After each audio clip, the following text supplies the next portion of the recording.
Kula bahanashi hantara baharashi. Hallelujah. Praise the Lord. Thank you, Jesus. Praise you, Jesus. Let's close our eyes. Thank you, Holy Spirit. Thank you, Father. Lord, we thank you for your love, for your compassion. Lord, we thank you for this day you have given us, Lord. Thank you, Father, for your protection on us. Thank you, Lord, that there is nothing lack that you have been providing us. You are our Father. You are our teacher, our counselor, our provider, our healer. Help us, Lord, to be sensitive to you, to know you, and to be extremely attentive to your word. As your word says, my son, pay attention.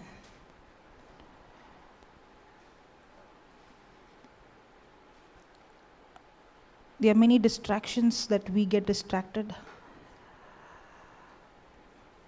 But help us, Holy Spirit, that our focus, our attention is on your word, on what you have done for us on the cross. Holy Spirit, you take complete control of this session. You know exactly what we need today, Lord. You sent your word and you healed us.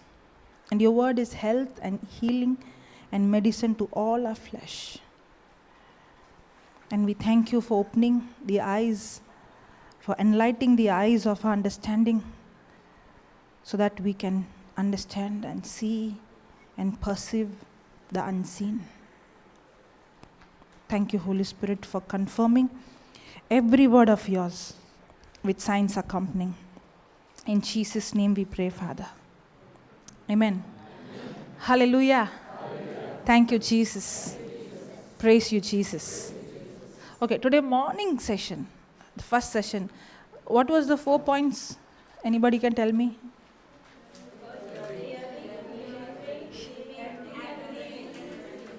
Say that again, hearing? Hearing, believing. Oh wow, we all learned by heart, huh? Praise God. Okay, now, that first word, hearing. Okay, now the Bible says faith comes by hearing. That means it's not just hearing once. Hearing and hearing. You know, many times I hear people say, I'm hearing all the teachings in the YouTube.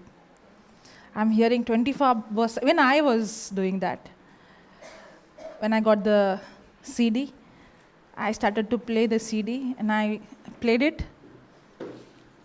continuously. And it was 70 plus hours, so many tracks, one track after another track, after another track, after another track. I kept hearing everything. But then in one session, Papa asked me, he is always seeing me sitting in the first row, very sincere.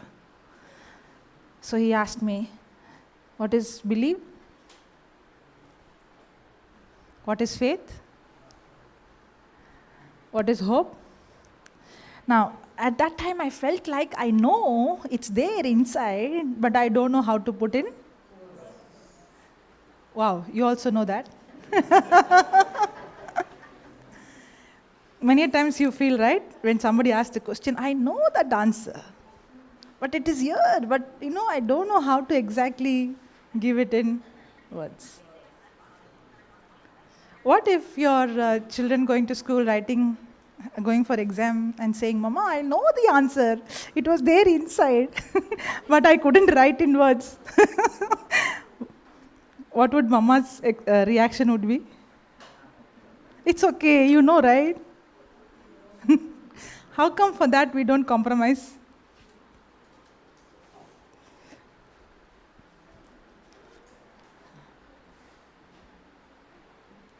You know, the Bible, we have to study the word, right? Study means what? I can recall it. If I cannot recall, that means I did not study. Yesterday we saw consider, correct? To consider means to study, to ponder, to meditate, to imagine. Now, it's not that I'm not listening or I'm not hearing. We hear, but we are doing the first hearing, we are not doing the second hearing. That's why, okay, put that John 8:30.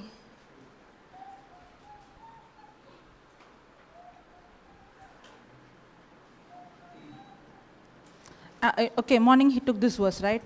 And he spoke these words. Many believed on him. So, hearing, believing, acting, receiving, correct? Now, when I hear the word gives me the strength to believe, correct? Yes. But when I hear the word and I don't continue in that word, that's why the next verse Jesus saying, then said Jesus to those Jews which they believed on him, if you continue in my word, then are you my disciples indeed, and you shall know the truth, and the truth shall set you free. So hearing once, and then there is a second hearing. That second hearing is when the word remains in my heart. You know, when he asked me that question and I was not able to give him the answer.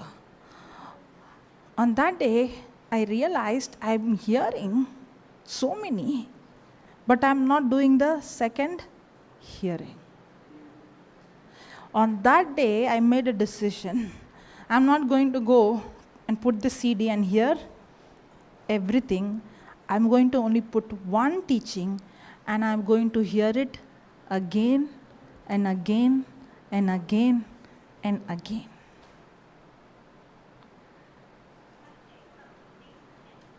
And when I begin to hear that one teaching again and again and again, I realized there is so much in that one teaching I did not even pay attention earlier. He quoted at least maybe 6 or 7 scriptures. Those scriptures I don't know by heart. Then I made a decision. I'm going to write down these scriptures and I'm going to study these scriptures. And I took my notebook and I started writing those scriptures. And only those scriptures I began to study. And again I went and heard. This time I began to hear the voice coming from those scriptures. It's no longer, Brother Johnson told me. Now I could see this is what the Holy Spirit is speaking to me.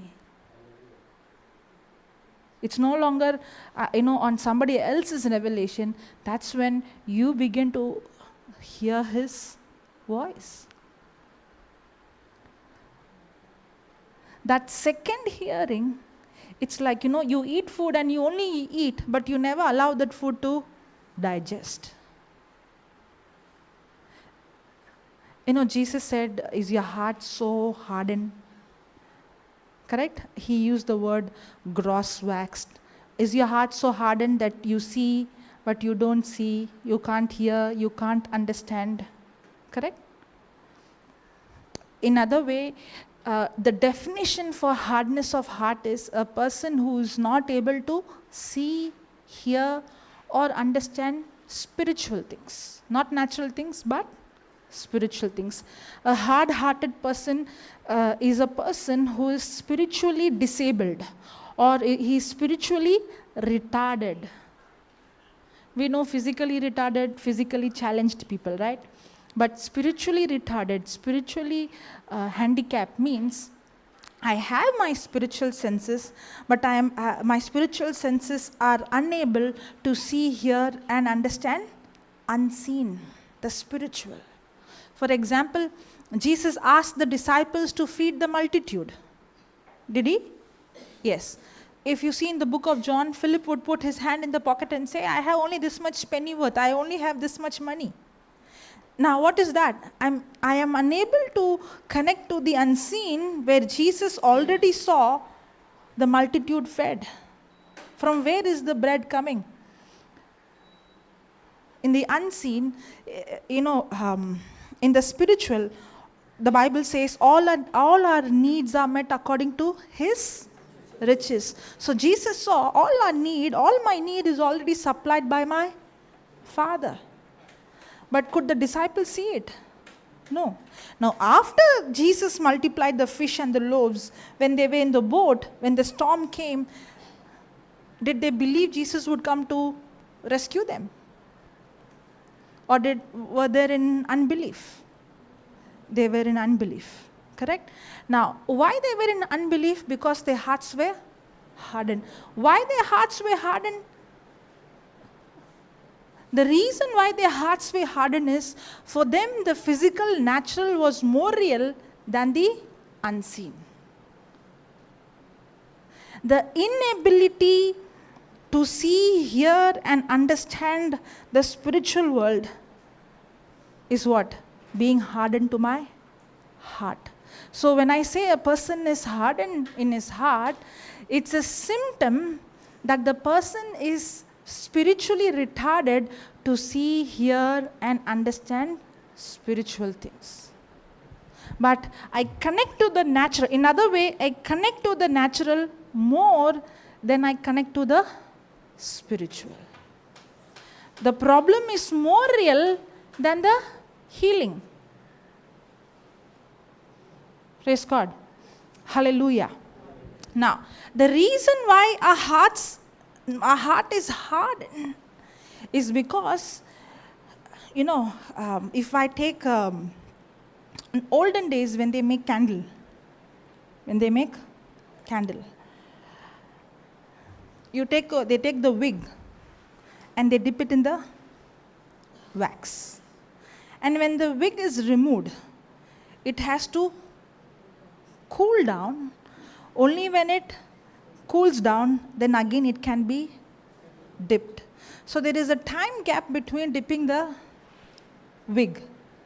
That's exactly how the word that we focus, meditate, there is a time that we have to meditate, where we have to ponder, where we have to continue.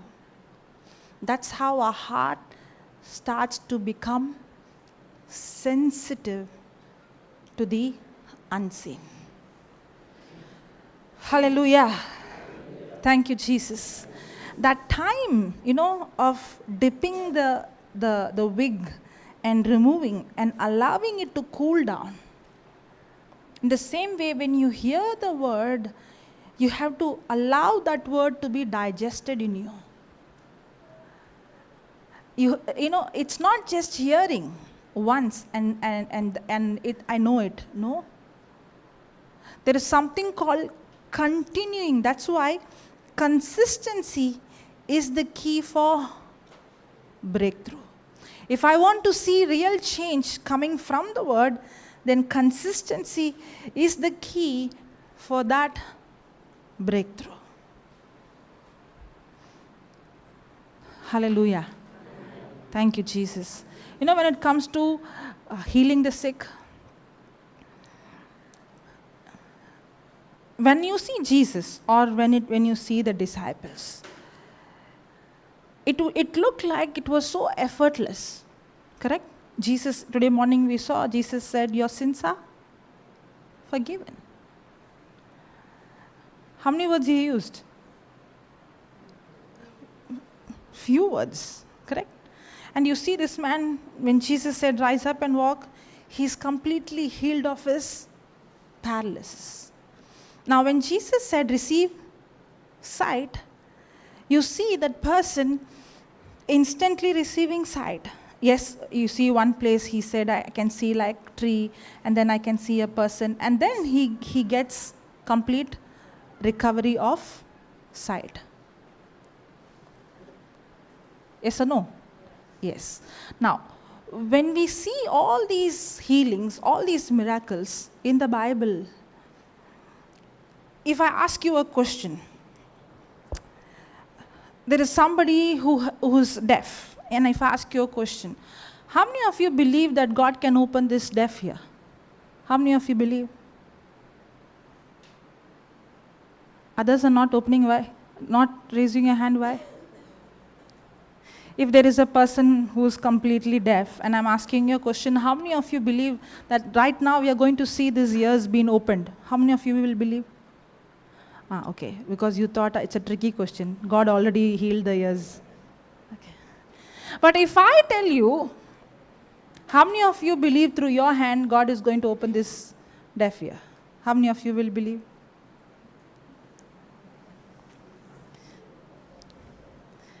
Is there anybody having problem in your ears, hearing problem?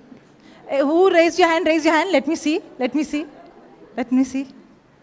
Anybody is having hearing? Hearing? You have hearing problem? Anybody hearing problem? Anybody? You have hearing problem? Hey, come. Those who raised your hand, come. Come. By now you must be running and coming. Come.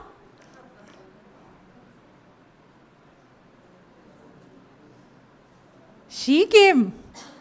Come. Why it took such a long time? No, don't go. Come. We will finish this. Let us do this demonstration. Okay, now listen. When I asked you the question, how many of you believe that the deaf ear can be opened right now? Most of your hands went up. When I said, how many of you believe through your hands? Some hands came up. When I said, come in the front. Why? Scared? Scared? Why? Why it took time for you to get up? I was waiting someone else. Oh! You were waiting somebody else will come? You know why? We don't doubt in God's power. We don't doubt in God's power. We know God is all-powerful, almighty. But we doubt, will God use me? Or am I worthy enough to use this power or to release this power? Or can God use a person like me to do such thing? We don't doubt Him, but we doubt our worthiness. Praise God. Hallelujah. Thank you, Jesus. Okay, put that Mark 16.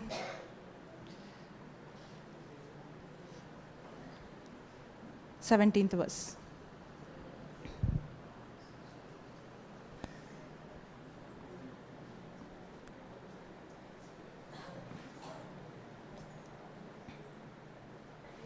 And these signs shall follow them that believe. In my name they shall cast out devils, they shall speak with new tongues, they shall take up serpents, and if they drink any deadly things, it shall not hurt them. They shall lay hand on the sick. Praise God. So shall we ask Jesus to heal her? Okay, so what are we supposed to do? We're supposed to command the infirmity to leave right now in Jesus. Okay, come on, do. Close your eyes. You don't, even if you don't understand, no problem. That spirit understands. Close your eyes. She said that she's having pain in the legs. Also. Okay. Cramps. She's having cramps in the legs. Okay. Tell her to close her eyes. Dodbon kor. Stand behind. Somebody stand behind her. Yeah, it's okay. Okay, come on. In the name of Jesus, I command every infirmity in her to leave her right now. Every pain in the leg, every spirit that is causing cramps, in the name of Jesus, I command you to leave right now. This body is the body of Jesus Christ. I command the deaf spirit to leave her right now. In the name of Jesus, I command the ears to open up. Thank you, Jesus, for answering our prayers and for healing her. Thank you, Jesus. Praise God. Ask her which year?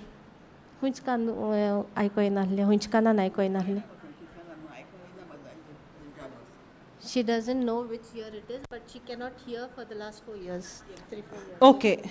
Now you're answering her. Okay. Now first move your leg. Oh, you speak to her. पाय आलोय Move. आत पाय आलोय आणि चोय आत पाय आलोय आणि चोय दुखा हा जाल्यार You only translate what I'm saying. Don't ask her pain is there or not. Okay. Move your leg. Yeah. पाय आलोय Like this. Hey, come. Now ask, is there pain there? आत दुखा हा What she's saying, night it will come. Okay. Before coming here, did you have the pain? इंग एचने पयली तुका दूख आसलोली When you were sitting आत thing बसून आहात तेज पयली इंग एचने पयली तुका दूख आसलोली थिंग बसून आहात तेन्ना दुखताले पांय ओय दुखताले now? आत दुखता Hi. No. चेक करान चोय You don't think about night, you tell me now.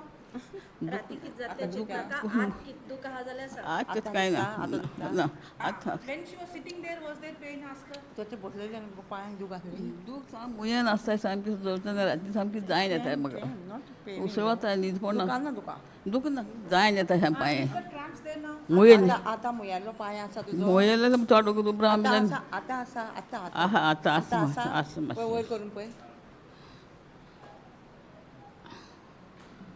आता आसा तश करून ना God, no. Huh? गेलो अर्कांची महिमाची Vakani Okay. Now. Ears I will do, okay? One. Okay. Close your eyes. दोळे दाब दोळे दाब In the name of Jesus. They are holding you, don't worry. Just in the name of Jesus, I speak to you. You deaf spirit, the spirit of infirmity, come out. Come out now. Do eardrums be healed? Be healed, be recreated, be reconstructed. In the name of Jesus, by the power of the Holy Spirit. I command you nerves, muscles, tendons, ligaments, be loosed, be relaxed now. I speak life of Jesus into your ears. Close your eyes. I speak life of Jesus into this body right now. That's God's healing power. That's God's creative power. Recreating every cell, every tissue in your body right now. Right now. I command every spirit of infirmity, come out. Out now. I command you bones, your spine, your disc, your pelvic bone, be aligned now. Muscles, tendons, ligaments, nerves, be loosed, be relaxed. In Jesus' name. By the power of the Holy Spirit. That's God's power. That's God's healing power. That's God's healing power. That's God's creative power. Recreating now. In Jesus' name I pray, Father. Amen. 3 दीस जाले म्हज्या पोटां सामकें दुखतालें हांव वचपाक चिंतलो घरा जिबे मागणें करता फुडें बरें जालें आर्गांचें महिमाचें खाणीचें पोटां दुख He was praying in the tongue, gift of tongues, and 3 days he got pain. 3 दीस जाले हांव जिबे मागणें करतना हांव बरें जालें जेजू आर्गा जेजू वखाणी जेजू पोदी तुका तुजें नांव पवित्र जावं thank you Hallelujah. Now ask her how is the ears. If she can hear. तुका आतां कानान सारकें आयकूंक येता आयकूं येता आयकूं येता आतां येता सारकें येता आयकूं येता Praise God. Hallelujah. Thank you. Thank you, Jesus. Praise God. Now march. Hallelujah. Thank you, Jesus. Praise God. You know why we struggle? Because we connect God's power.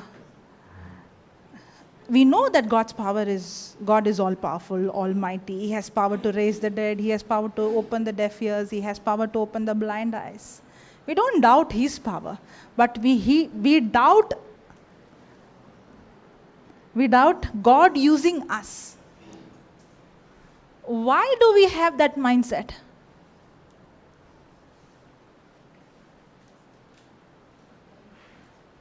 Yeah? Why do we have that mindset? Sister Sunita? Because we think God's power is equals to our holiness. How holy I am is equals to God's power will be given to me based on how? Yes or no? Yes or no? Maybe we may not say holy, but how much I have prayed, how much I prayed in tongues, how much I heard the word, how much I went out and preached the word, how much I shared the word, how much I confessed the word is equals to that much power is going to released.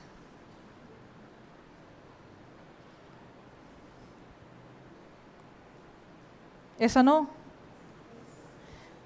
The day I did not pray, or the day I did something wrong, or the day that I made a mistake, that day if somebody calls you will feel like, not today. Correct? Today my prayer won't be that much effective or that much powerful.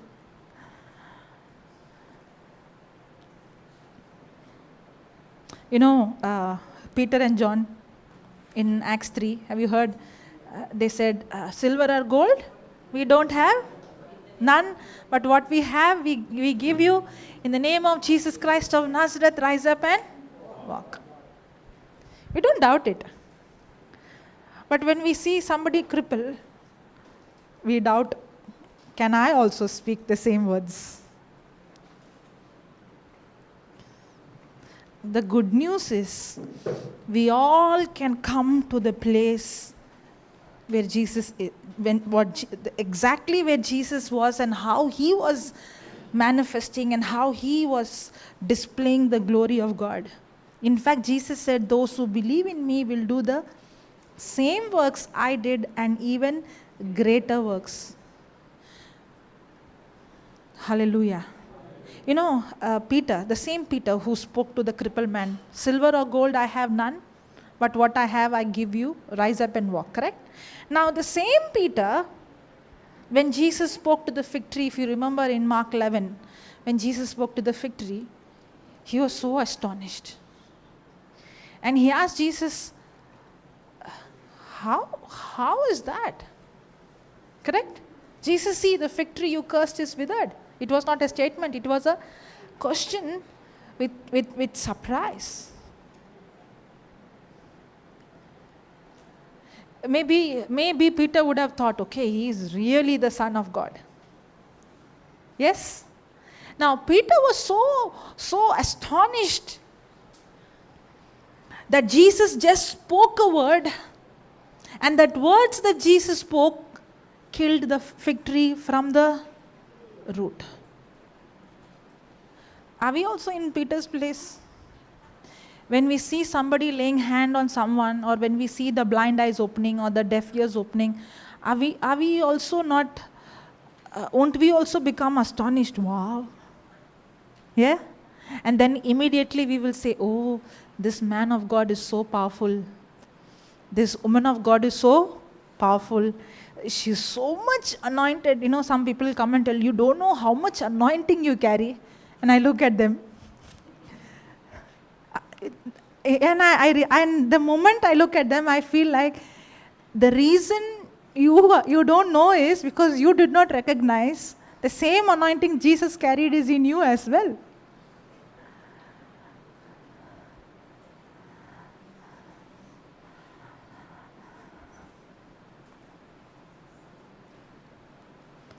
Hallelujah.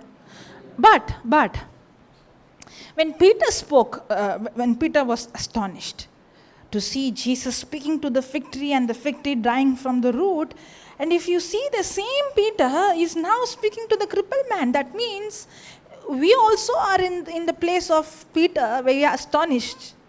That means we can also end up where Peter ended up, with boldness. Because Peter was just like you and me. Even if you see Abraham, we call him the father of many nations. But if you go and see the blunders that he did, first of all, he called himself, I'm childless. What will I do, Lord? You did not give me children. And then he comes up with his own logic. Okay, if not my own, then I can have my, I can adopt or I can have other children through Agar. And he was acting in the flesh. He was trying to do what God promised through, and trying to do with his own ability, with his own strength. It's not that Abraham was born with the quality that he is called the father of many nations. It was not that Peter was born with that quality that he could just see a crippled man and say, rise up and walk. If you see, they all were just like us. They also spoke unbelief. They also acted in the flesh. They also were surprised and amazed, but they did not remain there. That's why, I always say, supernatural can be taught, can be learned, and can be practiced. It is not that, God gets up one day and he thinks, okay, today I'm going to pour my spirit on this person, and from today onwards, wherever you go, my healing and my anointing and my, how it will be if God comes to you and tells you, from today onwards, I have poured my anointing on you, my power on you. Wherever you go and lay hand on the sick, they will be healed. How you'll feel? How do you feel? But actually you want him to come and tell you, or he has already given in written the same message.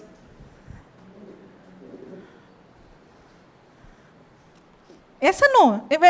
When you get such kind of experience, somebody coming and laying hand and saying, from today onwards, wherever you go and you lay hand in my name, you will see signs, wonders, miracle. What will happen?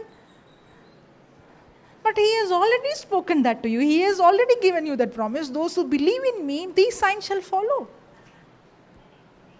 But the problem is, you are not seeing yourself the way he is seeing you.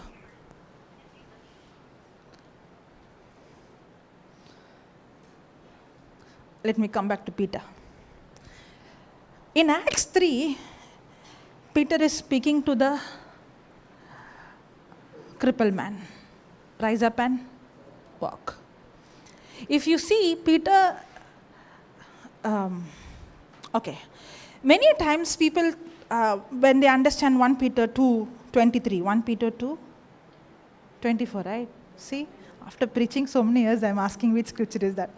1 Peter 2:24. Now, by his stripes we were healed. Now, I hear this from many people. I'm already healed, okay? And then they say, yeah, my leg is paining, but I'm just ignoring it. Oh yeah, I'm having this problem in my stomach, but I'm just ignoring it. Do we say that? Is it right? Are we supposed to ignore it? We are supposed to use our authority. As long as you don't use your authority, things will never change. Authority means right to command.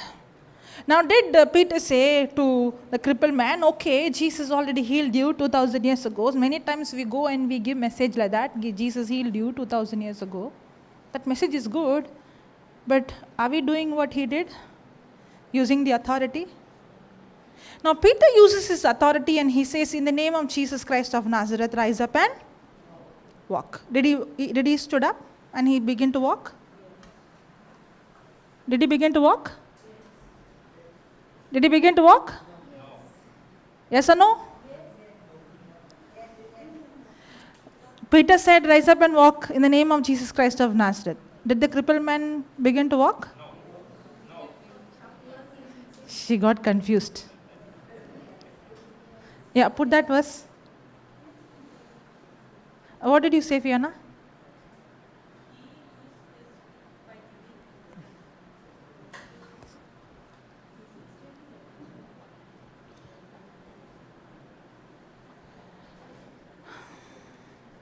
And as the lame man, previous.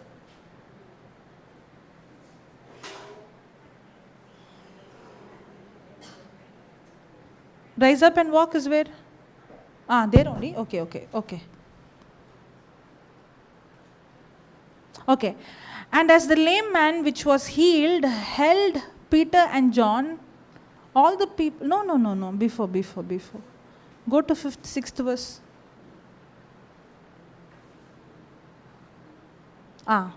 Then Peter said, silver and gold have I none, but such as I have give I thee. In the name of Jesus Christ of Nazareth, rise up and walk. And he took him by the right hand and lifted him up, and immediately, and he took him by the right hand and that means did he get up and walk, or they lifted him? We miss this, right, when we study. Did Peter and John say, rise up and walk? Did they use the authority? Did they say, rise up and walk? So did they see what they spoke come to manifest? No, nothing happened. The man was still there. See, that's the difference. For us, how I learned healing, I learned healing while practicing. Especially, let me tell about deaf ear. I have shared this before, but I want to share again. When it comes to other healing, I'm okay. Okay means I see result. But if anybody says deaf ear, no, I'll say wait. You know why? First of all, I can't ask them the question, do you believe Jesus has healed you or will heal you? So I cannot check whether they have faith. So already I have some problem now. Because according to me, that person has to agree or believe. That is how I was. Now improved, in process, but improving.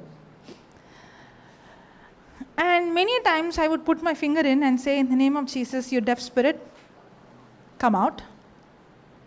And then ask the person. That was my first time, even my first time when I prayed for that, it was not a good experience. The person said, no. And that picture has gone in my heart so deep that when they say no, now what to do next? Yes or no? I said, in the name of Jesus, you deaf spirit, come out. And now I'm asking, can you hear? That person. That picture has gone in my heart so deep. Then next I couldn't move further. I don't know what to do next. That's why whenever Papa says anybody deaf here come, anybody has, my whole antennas are alert. What is that he's doing that I am not able to find out? That's how I learn. But I learn in the battlefield. Means I learn when I go and I step out. If you don't step out, you will never learn. In the classroom, you can't learn. If you really want to learn, you have to step out. You have to start doing what the word says. Because today you saw, first his hearing, next is believing, and the first action of believing is speaking, correct? And then you begin to do it. There is an action always involved, but because belief is action correspond to the message. Should I tell you what I learned? Should I really say, if I tell you the secret, then you will start doing, no? Should I? Okay. It is actually very simple. The answer is in this verse. Because once what happened is, I purposefully, when Papa was there, I purposefully took a person and I spoke to the deaf spirit, come out. And I asked that person, and the person said, Then I called Papa and I said, this person wants healing for hearing. And then I stood there, because I know that I already spoke to the deaf spirit. I want to see now when he is speaking what's happening. And he put his finger and he said, deaf spirit, come out. And he asked. That person said, and I'm like, oh, it did not work for him also. But, he did not stop there. He did not stop there. Now, what happened to Peter and John? Did they say, rise up and walk? They did say. But did he get up and walk? The problem for us is, first we have to see to believe. Our faith is based on the physical result. When the result comes, then the confidence comes for us. So we want to see something. We don't act by the word, we act by the senses, our senses or what we see. That's a symptom of a hardened heart. Then I saw something, he started to act as if he could hear. He began to speak in his ear. He went very close to his ear and he started to say, hallelujah, hallelujah, thank you Jesus, praise you Jesus. He went very close to his ear and he started to speak with a loud voice. Now what is he doing? He spoke to the deaf spirit and he spoke to the eardrums. Now he is acting by faith as if the ear is opened and he could hear. And now that person is saying, yeah. I'm like, oh yeah.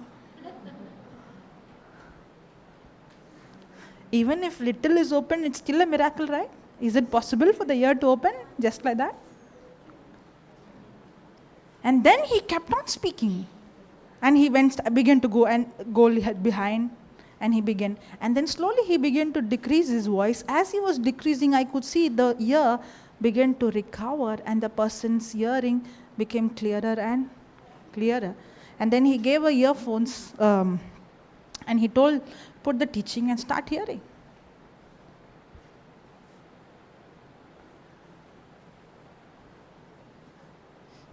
How will you learn these things if you don't step out?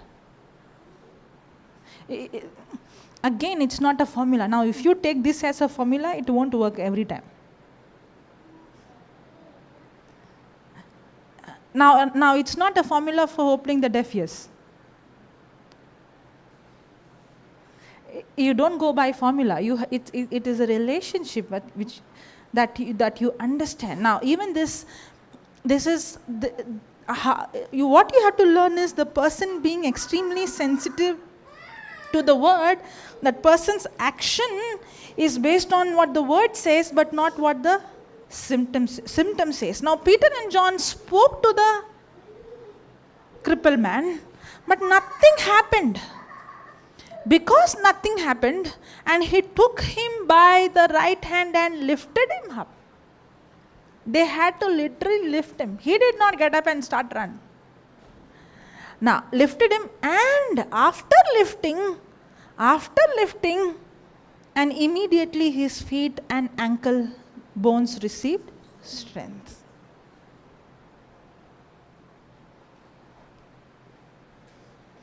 And he leaping up stood and walked And he, leaping up, stood and walked, and entered with them into the temple, walking and leaping and praising God.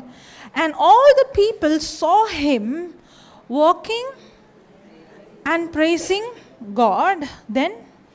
And they knew that it was he which sat for alms at the beautiful gate of the temple, and they were filled with wonder and amazement at that which had happened unto them. Because everybody knew this man. They've been seeing him cripple. Because he was crippled from his mother's womb. It is 100% not a setup. Not a, correct? Because it's not somebody from outside. They know him. And they have seen this man. He was from birth this way, that he was crippled, he can't walk. And people who knew him, they begin to wonder in amazement. You know, if we demonstrate like this the power of God, if we begin to demonstrate the power of God this way, do you think it will be difficult to convince people that Jesus Christ is the real God? Tell me. No, not at all. Does it mean that God gave the power to them but not to us? No, this power is given to us. That's why yesterday I told you, when I see Jesus ministering, he was flowing in the gifts. He was healing the sick, he is raising the dead, he is opening the blind eyes, he is opening the deaf ears. And he is also he's speaking to them as if he knew their secrets. Not to judge them, not to condemn them, not to boast about him or not to put them down, but to bring a change. The ministry of God is what? The ministry of reconciliation, to reconcile, to restore that relationship. You know, today brother was saying atonement. What is atonement?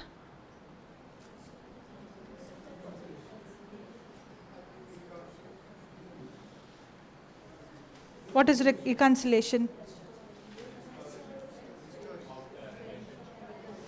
Reconciliation is restoration of friendship after enmity. Atonement is the sacrifice or the price that is paid to restore that lost relationship. Jesus, the sacrifice, the price that Jesus paid, the blood he shed. Why? To restore that relationship. So God is interested in restoring the lost relationship. And how is he restoring that relationship? The relationship between God and man. By he himself paying the price. You know, when you see the word reconciliation, restoration after enmity, restoration after a war. Correct? Now, there are two people or two friends. One person cheated the other person. Correct? Now, if this friendship, which is broken, has to be restored, how do you think it will be restored? The one who cheated has to pay the price. But in our case, we are the one who made the blunder. But who pays the price? He pays the price on our behalf so that our relationship can be restored. That is reconciliation. To reconcile, he paid the price. He himself became the sacrifice. That is atonement. Hallelujah. Thank you, Jesus. The price that is being paid, the sacrifice that was made in order for the relationship to be restored is atonement. Hallelujah. So the ministry that is given to us is a ministry of reconciliation, restoring the lost relationship. And God is using healings and miracles and signs and wonders as a bell to attract people so that they know that He is the real God, so that they get convicted in the heart that Jesus Christ is the Lord God and Savior, and He paid the price so that this relationship is restored. That's why I always say, if Jesus Himself had to prove the preaching by demonstrating, how much more you and I, when we preach, we have to prove it by the demonstration. Yes or no? Now see this. And they knew that it was He which sat for alms at the beautiful gate at the temple, and they were filled with wonder and amazement at that which had happened unto Him. Then, next verse. And as the lame man which was healed held Peter and John, all the people ran together unto them in the, how to pronounce that? Porch, that is called Solomon's, greatly wondering. And when Peter saw it, he answered unto the people, You men of Israel, why marvel you at this?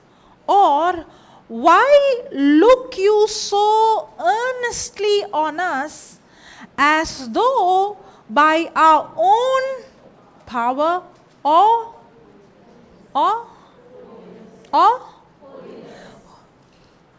you know what Peter is saying? Peter is saying, why? Because they started to look at them, oh my God, what power they have. How can this man who's crippled from his mother's womb is now walking? And they all were amazed and they were astonished.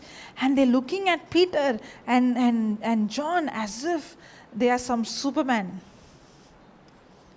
And what is Peter saying?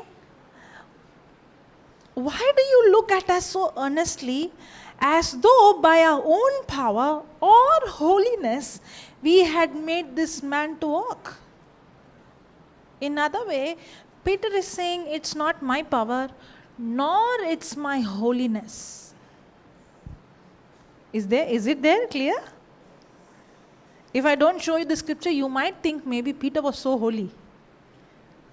Peter maybe was holy, I don't know. But it was not his holiness that qualified him.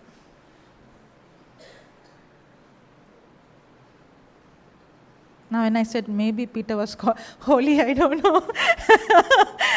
That means, what I mean by that is, there is none perfect.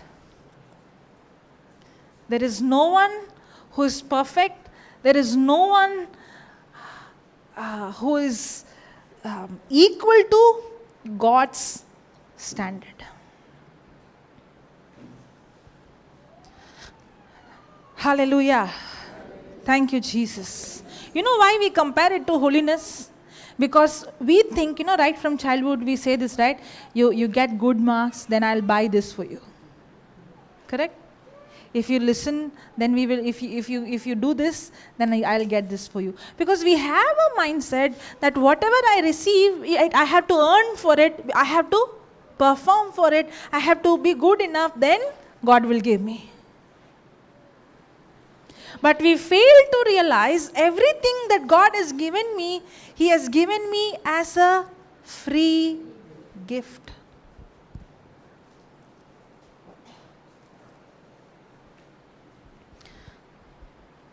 Hallelujah. Yesterday I said, sometimes you see somebody manifesting, then the person who's praying also will increase the volume, high volume. You know why?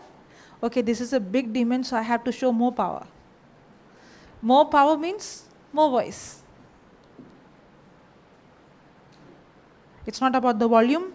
It's not about the prayer. It's about knowing your identity. And my identity is not based on my performance. Hallelujah. Thank you, Jesus. When a person begins to understand his identity, when a person begins to understand righteousness, you know what is righteousness? Righteousness is right standing with God. I have right standing with God, not based on what I have done, but based on what Jesus has done for me. Now, can I come to a place where Peter was earlier, now where I am, to the place where Jesus or Peter is right here in Acts 3? Are we in the place of Mark 11 where Peter was? Astonished and amazed to see the power of God? Yes or no? If we see a dead person rising up, will we be astonished? Will be amazed? That astonishment and amazement itself is an indication my heart is hardened. Why am I astonished? I'm astonished because I did not expect. Why I did not expect? Because I cannot connect to the supernatural. Can I reach to the place where seeing the blind eyes opening, the deaf ears opening, even the dead raising becomes common in my life, where I don't get surprised anymore because it has become a part of my life? Can we come there? 100% we can come there. But there are conditions applies to come there. And the condition is not about my performance. It's not about my holiness. The condition is how sensitive am I to the unseen. As I told you yesterday, one of the key for me in my life, I invest time every day studying, learning, researching, pondering on the supernatural. As I told you, when I see the deaf ears opening, I don't just see once and go. That's why I said faith comes by hearing and hearing. You might see now. You would have seen her ears open just now, and you would have praised the Lord. Hallelujah! Thank you, Jesus. But are you going and researching on how people's deaf ears are opened, how Jesus spoke to the deaf spirit, how Jesus laid hand, how the disciples did, how you go and see the testimony, how the person's ear opened, and you go and lay hand. Now what are you doing? You are not just hearing once, you are consistently hearing, where you become extremely sensitive, you begin to research on it, where your heart becomes sensitive to that.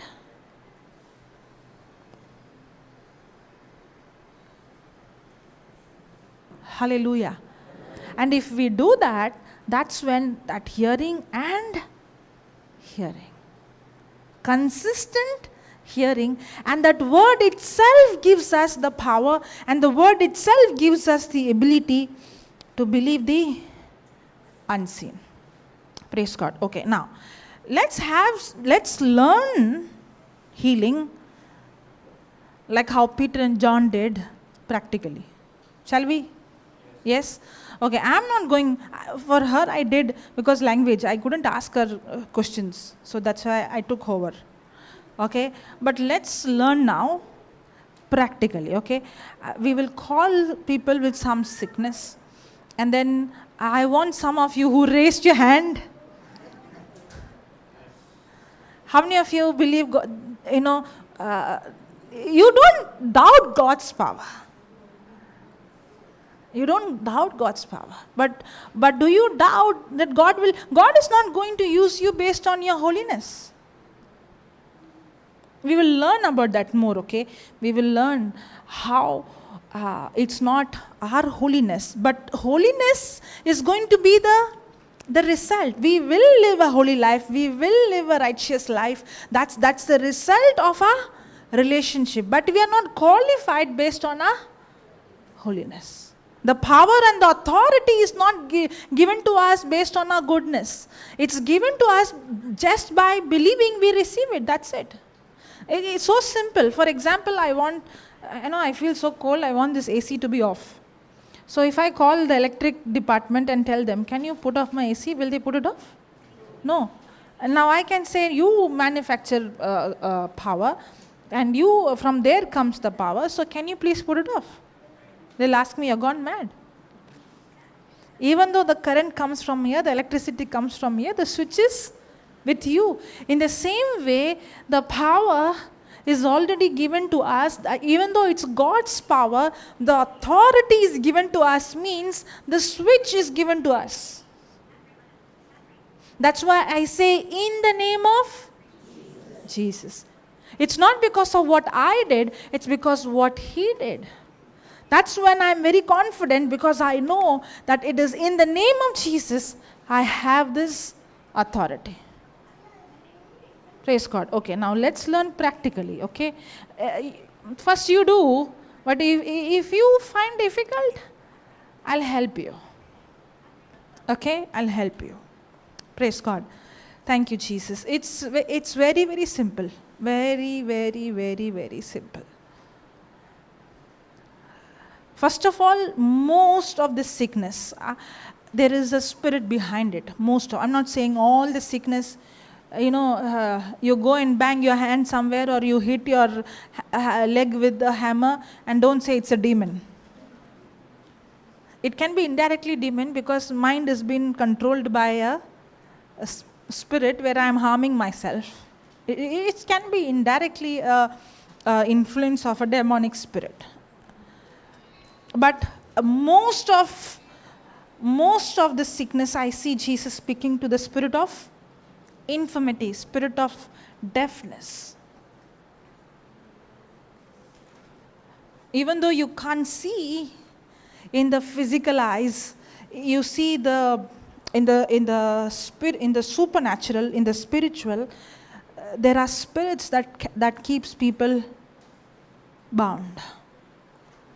But the good news is Jesus stripped him and He made him powerless on the cross, and now I have authority over the kingdom of darkness. So all that you have to say is, you have to pinpoint to that spirit and tell the spirit, leave. That's it. I see different people phrasing the sentence different way. Some people say, in the name of Jesus, I command you, spirit of infirmity, come out. Some people will say, I command you, be uprooted and thrown into the sea. It depends. It's not a formula. But you understanding that I have authority over this demonic spirit. That is one. Second, when it comes to the spirit, you command the spirit to leave. You don't command the organ to leave. Don't make that mistake. You command the organ to be healed. You command the stomach to be healed. You command the leg to be healed. If you don't know the specific organ, it's okay. You say, in Jesus' name, be healed. Many times people come with complicated names and complicated sickness. I don't sit and research, even though I do ask exactly where. Okay, let me put it like this. When somebody comes, I have so and so sickness, I don't research too much until and unless I'm inspired in my heart. Sometimes I do get inspired in my heart that it's specific. I generally speak to that infirmity or that sickness to leave, and I command that person, be healed, and I see the result. If I don't see the result, then I might ask the person.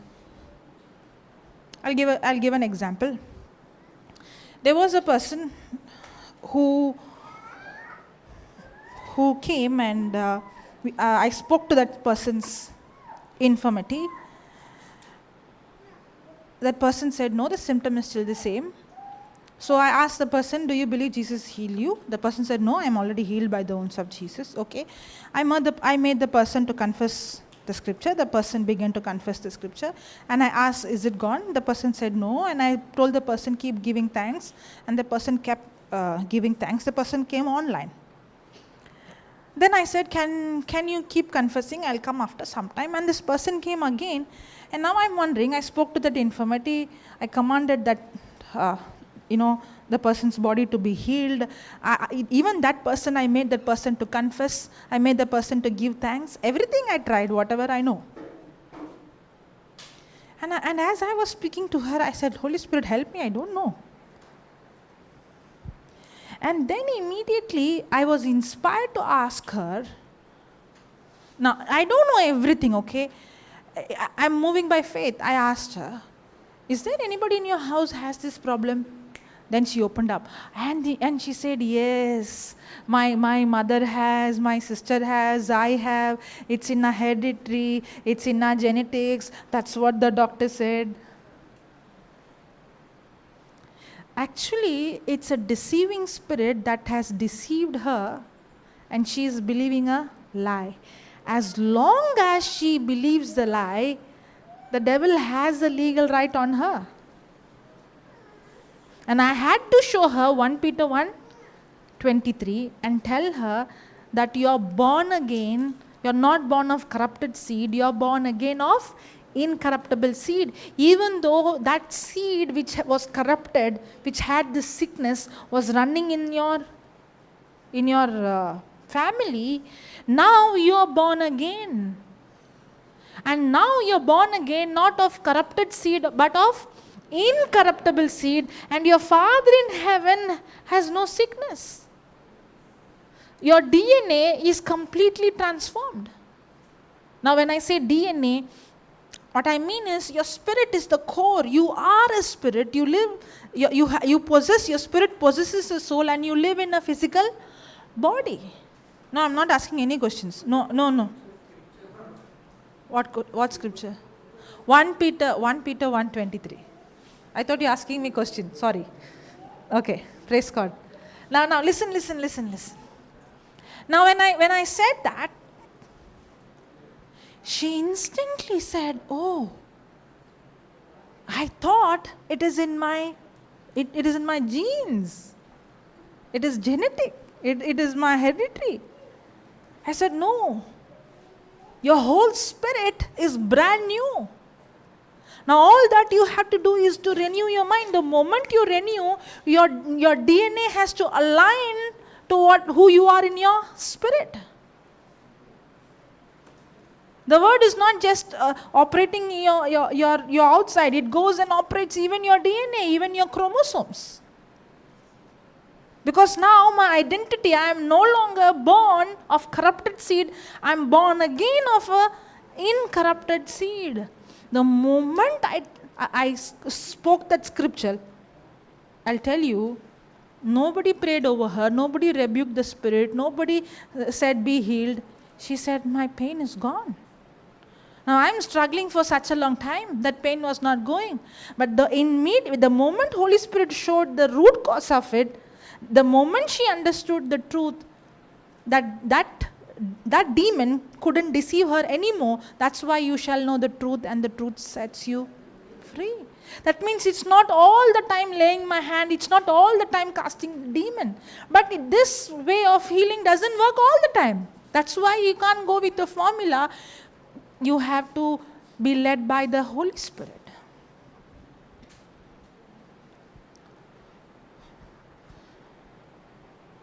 Hallelujah.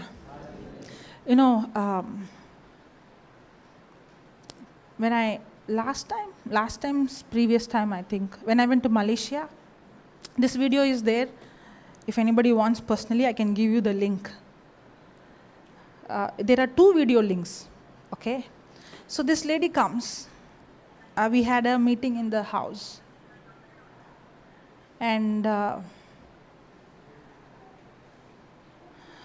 after the meeting at the end, people were getting healed. And this lady, her back, she had some problem in her back. If you see in the video, it's recorded. If you see in the video, I'm holding my hand and I'm speaking to her spine.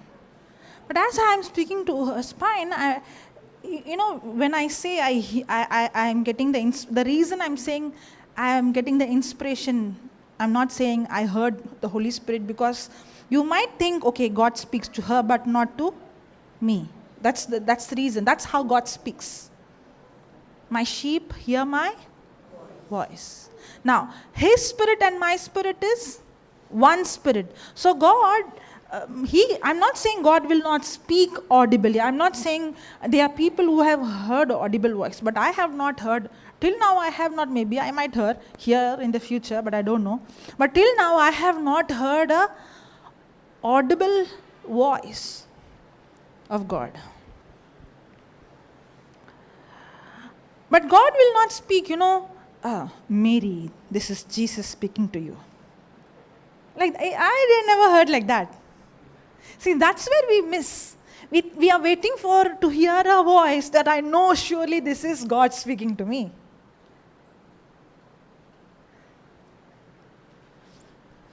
It is not that, all of a sudden God begins to speak to you. No, it's not that only after you born again God speaks to you. Even that is not right. Maybe when a person is born again, his spirit and God's spirit has become one and there is an inner witness. But I would say God speaks to everyone. But a person who's not born again, he is insensitive or his spirit is still corrupted, is not connected to God. But God speaks to everyone. That's how Holy Spirit leads or brings a person to Christ. There is an inner witness inside of every one of us. He speaks to us. The reason why another way, our hearts are hardened that we are not able to discern. If we become sensitive, by default we'll begin to discern the voice. Being sensitive is the key for discerning the voice of God. That's why Jesus said, can't you see, can't you hear? Can't you understand? See, it's not that we don't have the ability to hear. We have. God has given us the ability. But the problem is we have made our hearts hardened and we have become insensitive. So don't think when somebody is saying, the Holy Spirit told me, the Holy Spirit spoke to me. That's why I think twice to use those words, Holy Spirit told me, so that you will think like, are you so special that God always speaks to you? No, God is speaking, but the problem is we have to discern, and we hear many voices. We hear our own voice, we hear the voice of the enemy, we hear the voice of the Holy Spirit, and there are too many voices and we don't know to discern whose voice is whose. Many times the enemy's voice, we think it is our own voice and we judge ourselves, we condemn ourselves. And we get angry on ourselves. Why am I thinking like this? Not realizing it's a demonic voice. And if I realize it's a demonic voice, just like Jesus, I would immediately open my mouth and say, it is written. Instead of pondering on the thought, I will take authority over that thought. But how can I become sensitive? The more and more I spend time with the Word of God and praying in tongues. Praying in, can you put that 1 Corinthians 14, first verse? See this. Follow after, you asked a question, right, today? About gifts. Follow after, now charity is in the old language, KJV. This word is love. Okay, so we will read as love. Follow after charity and desire spiritual gifts. Many times we go out of balance. We leave this or we leave this. We don't understand both are needed.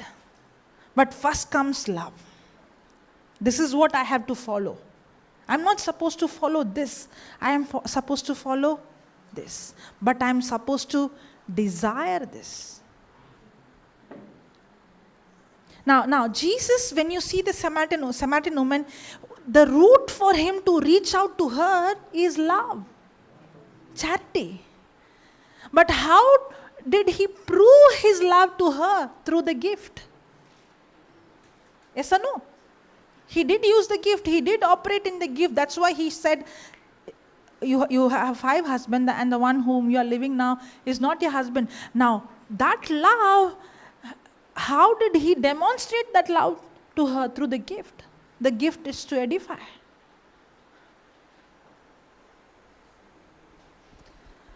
Hallelujah. Thank you, Jesus. Now, when we build a relationship with Him through the Word of God, when the disciples went to cast out demons, it's not that they never casted demons before. They did cast out demons and they did come with good report. Jesus, in your name, we did all these things, correct? But this time they couldn't cast out demon. What did Jesus say? He said two things. He said fast and pray. Now, He did not say fasting and praying so that you can cast out the demon, because the problem is not that they had less power. The problem is they had unbelief. So the fasting and praying is to deal with what? Unbelief. You know why? Because fasting and praying both is going to deal with our senses.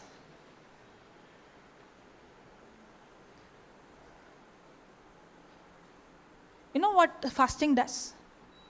Let me tell you. Fasting is not just abstaining from food.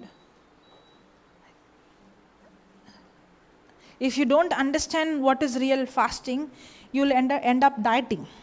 Dieting and fasting is not the same. Fasting is where you spend time eating spiritual food. So much so, because, as I told you, a person whose heart is hardened is spiritually disabled or spiritually handicapped, spiritually has lost the ability to connect to the unseen. So the spiritual senses needs what? Food. We have to exercise. There is a scripture in Hebrews that says about discerning good and bad. For that I have to exercise my senses. I think it's somewhere in Hebrews 5:14. It says we have to exercise. Can you put that? I'm not going to go deep into it because it speaks about righteousness.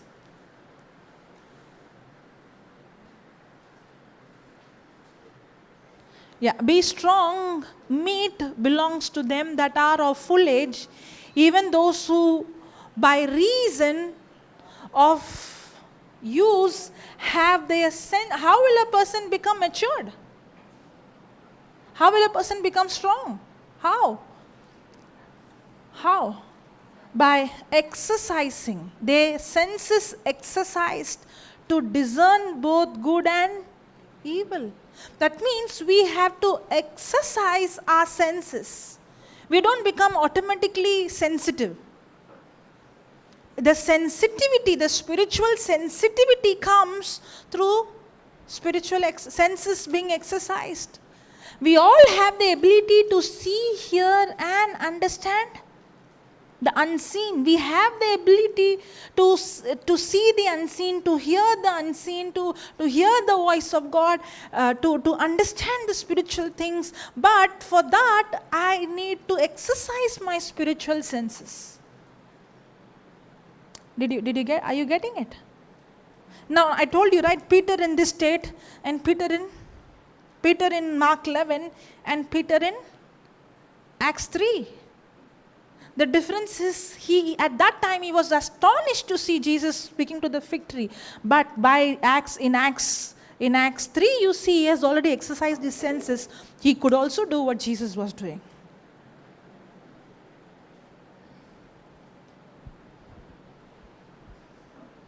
We all have the ability to hear the voice of God.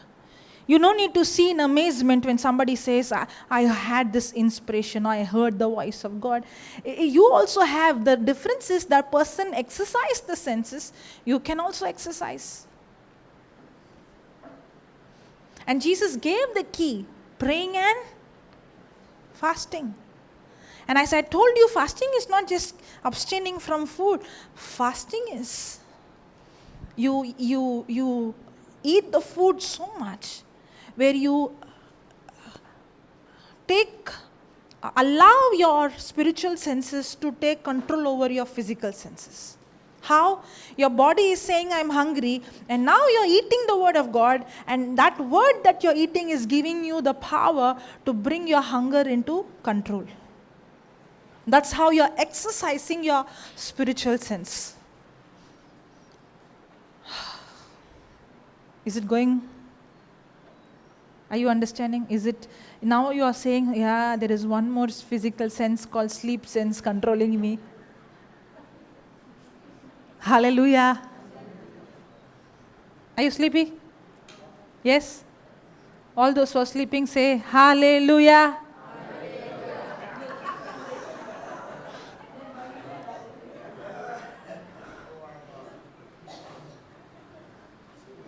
All those who are awake say, hallelujah. Hallelujah. Thank God, yeah. Hallelujah. Hallelujah. All those who are sleeping say, hallelujah. Sleeping? So you know the word hallelujah, come say hallelujah. Don't think what is said before. Praise God. See this word. Senses exercised. But strong meat belong to them that are of full age, even those who by reason of use have their senses exercised. The reason why they are come into maturity, into full age, means how a person is spiritually matured. How? Because the person has exercised their senses to discern good and evil. There is more before, but I'm not going there now. I only want that key.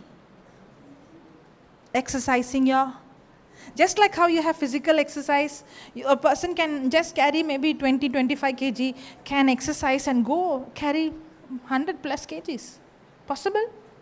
Possible, but not in the first day. But he can exercise, or he can train his body where the body can be built in such a way to carry heavy weight. Correct? In the same way, we all can exercise our senses. Remember, again let me repeat, fasting. In fasting, you are actually eating what? Spiritual food. Now you are exercising your spiritual senses to control your physical senses. When your physical body is hungry, you are telling your physical body, you don't tell me when you are hungry, I will tell you when you have to eat. I'm not using my willpower to control. I'm using God's power to control. That's why fasting and praying. And that praying now for us is praying in the Spirit. So the more and more we pray in the Spirit, and the more and more faith comes by hearing and hearing. That's why today he said the ability to believe comes when I hear. And the more and more I hear the word of God, not just one hearing and hearing, and more I pray in tongues, and the more I use my spiritual senses, exercise my spiritual senses to control my physical natural senses, that's when I become more and more sensitive. Because what I consider is what my heart becomes sensitive. What I neglect is what my heart becomes hardened to. What I consider is what my heart becomes sensitive, and what I neglect is what my heart becomes hardened. So can we all, just like, remember physical exercise, a person who's going to gym, whose body is well built, that person has exercise to come there. That means we all can exercise our spiritual senses, where we can come to a point where we can hear the voice of God very precisely. Hallelujah. Okay, now I'll come back to that example. I did not forget it, but I have to explain. Okay. Now, when this sister came, I put my hand on her back, and as I was speaking to her spine, I got this inspiration, means I heard the voice of God. Now you understand when I say what is voice of God. That her right eye has a problem. I did not say your eyes has a problem. I said right eye, I believe right eye, one of her eye. And I am just waiting to finish this back. Even though I'm speaking to the back, even though I'm speaking to the spine, my mind is where? On the eye. Okay? I'm just waiting to finish. And I said, okay, bend down. And she's checked, and I said, pain is gone. Okay, now. there is a problem in this side. And I even tell, in that it's recorded, okay, it's there in the video. I even tell her, not this eye, this eye. I can be wrong, okay? It could have been my imagination. I had to step out by faith. And that inspiration came so strong that I told, not this eye, but this eye. And she said, yeah, not this eye, because this eye is operated. This is not yet operated. And I still have difficulty. I have to go for a operation. And we spoke to her eyes, and she got healed. And next day, I was in another city. I left that town, and we went to the city. Next day or after 2 days, I don't know exactly. And I see this lady, because she is belonging to a different city, right? And I'm seeing her with the whole family. And I'm wondering, how did you come to this city? And then she said, even that testimony is recorded. And she said, this eye was operated, this guy got healed, and the one which got healed is much better than the one which is operated. And that is also recorded, okay? That is also in the video. Now, obviously this is operated by the Creator Himself. Will there be an error? No. Praise God. Now, why am I saying this is, not every time it's a formula when it comes to healing. It's not that every time, okay, I have to speak to the spirit of infirmity, I have to speak to the, to the bones, I have to speak first cranial bones, then vertebrae, and then spine, but I learned all those things. I'm not every time waiting for an inspiration. Now, for example, when I called her, I did not wait for God give me an inspiration that He is going to heal her. It's not that every time I'm waiting for some kind of, feeling or some kind of especially in the beginning, I never had any of these things which I'm experiencing now. I don't even know how to discern the voice of God and how to flow in these gifts. I don't know in the beginning at all. But I know one thing, when the believer lay hand on the sick shall recover. So I only went by the word and I did what the word said. I did not wait for some feeling or some emotion or some inspiration or some voice. I did not wait for some gift to operate. I just went by the word. But when I began to go believing what the word says in action, and when I began to consistently do it, then I saw the gifts begin to operate.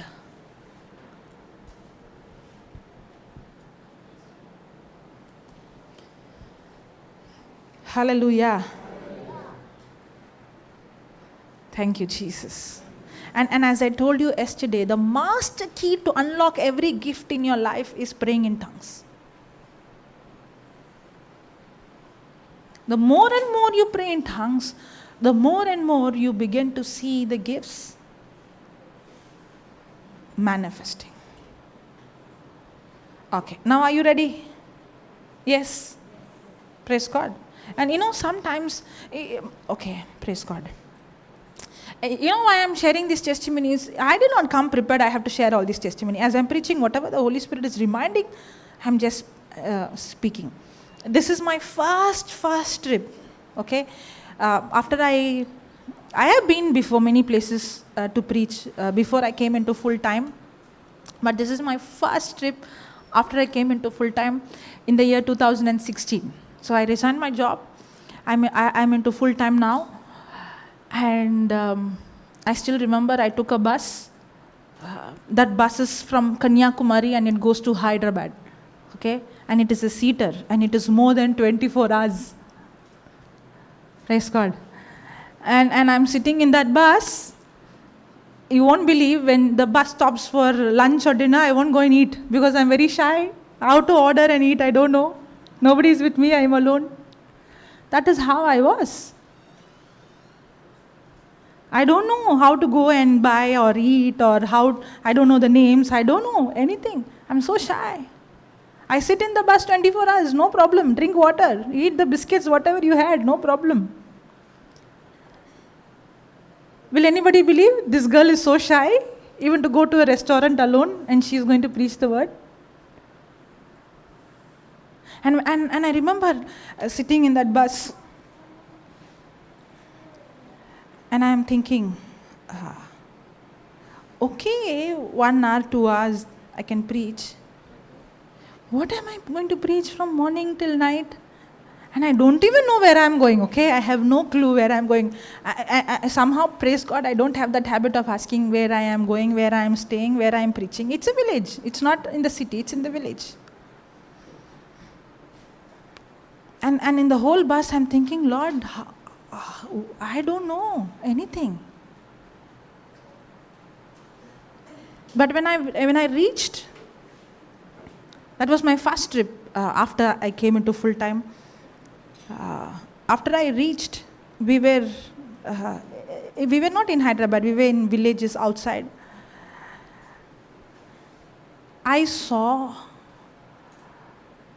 the manifestation of God like never before. I have seen the power of God, I've been ministering, I've been seeing healing, but this was something very, very different. And people would get healed in such a way that they would go and bring people and 100% blind eyes would open and people would get healed. And one day I remember we were in a terrace and this lady comes and I was preaching on Mark 16 verse number 17. These signs shall follow those who believe. That's the day I got the revelation. As I was preaching, I got the revelation. When you those who, in my name you shall lay hand on the sick and the sick shall recover. And that's when that word came alive, lay hand on the sick. The scripture doesn't say pray. The scripture says lay hand. And there was one youth sitting there and I said, come and lay hand. And I told her, don't say anything, only lay hand. Now I never did this before. I only told her, come lay hand. And the moment this girl comes and touches this girl, the power of God hits this lady and she goes falling on the floor and she gets up completely healed without even speaking a word. And I did not know. I had never done this before. But at that moment, as I was preaching, that's why you saw Mark 16, the 20th last verse says, they went everywhere preaching and they went forth and preached everywhere, and the Lord working with them and confirming the word with signs following. I was only preaching Mark 16, 17 and the Holy Spirit confirmed it. But I had to do the preaching part. But that preaching also was not coming from me. It is the inspiration of the Holy Spirit and He confirmed it. I used to see many people, they have hospital ministries. They go and pray for the sick. They go to houses to pray for the sick. But sometimes I ask them, did you see any tangible manifestation? Did you see people getting healed? They would say, no, we prayed, we spoke the word, and then I started to wonder, why is that they're not seeing the manifestation? Why they're not seeing the result which I'm seeing? And I started to ponder on this. And one thing I understood is, they don't do this part. Many a times it is praying over the sick but not preaching the word.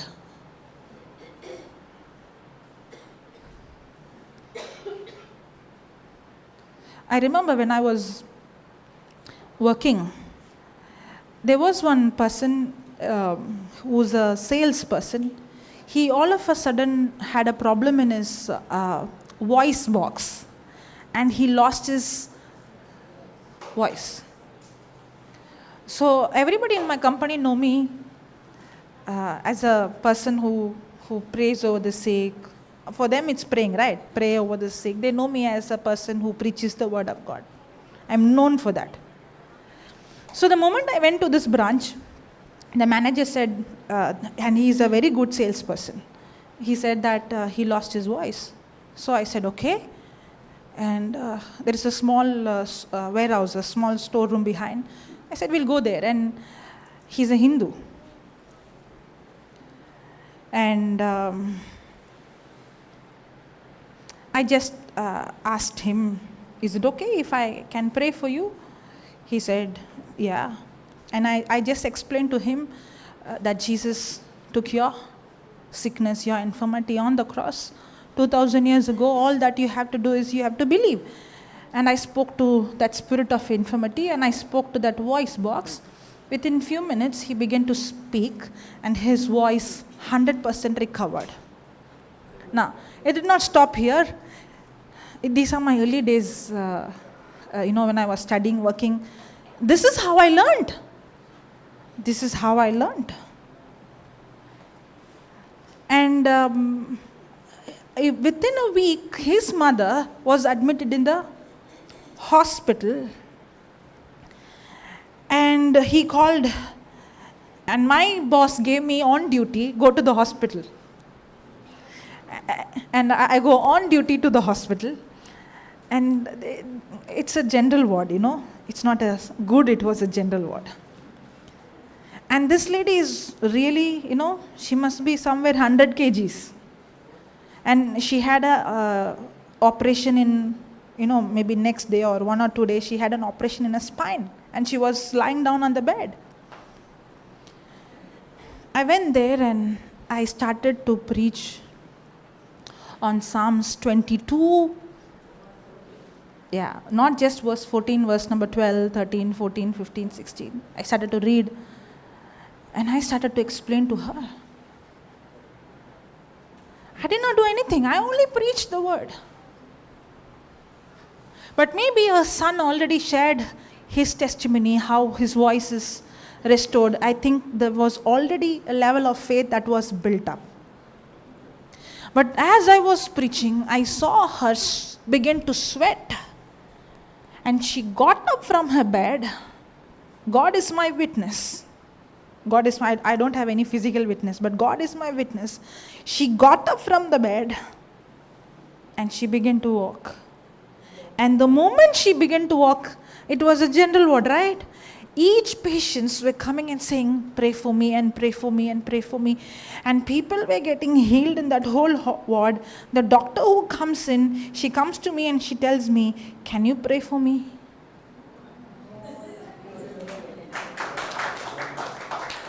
And the doctor herself told me, I'm not a Christian, but I know these patients. I come and visit them. And I know this is a miracle. This is undeniable miracle. This is God's hand. In fact, that sister who got up and walked, I did not do much. I only was preaching on the cross.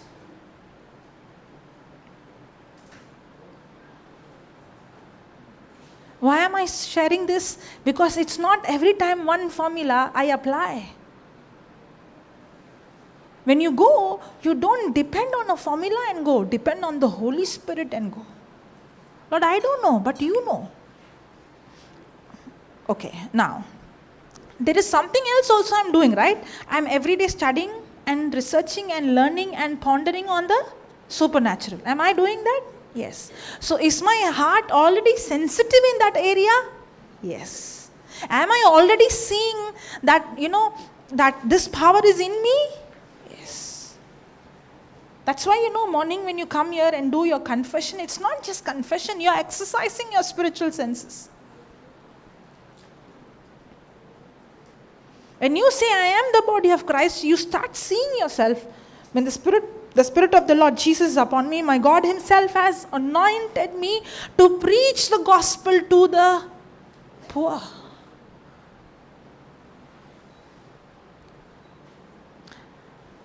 When I used to confess that the Spirit of the Lord Jesus is upon me, my God himself has anointed me to preach the gospel to the poor, I used to see the same anointing on Jesus, that he preached the gospel, is the same anointing on me.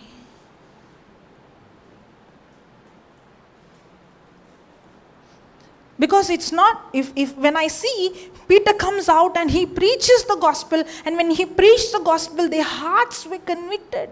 Stephen comes and he preaches the gospel. And when Stephen preaches the gospel, it actually stirred them. They came against. Either they repent or they come against.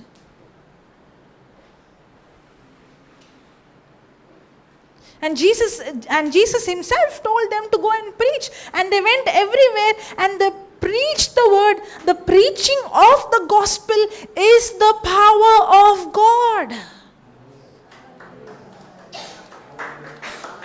My job is to preach the word, and his job is to confirm that preaching with signs accompanying.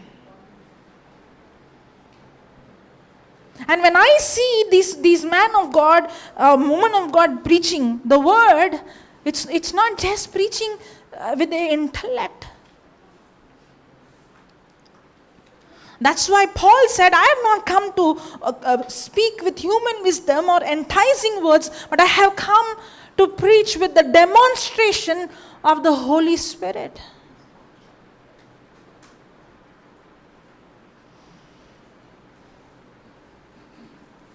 Hallelujah. Thank you, Jesus. Praise you, Jesus. And the foundation to understand this is to understand the grace of God. It is to understand the gospel of grace. It's to understand righteousness. No matter how much hard I try to preach on healing, if I don't preach on grace, you will not understand this. Because everything you connect to your performance. Yes or no? Hallelujah. Thank you, Jesus. Praise you, Jesus.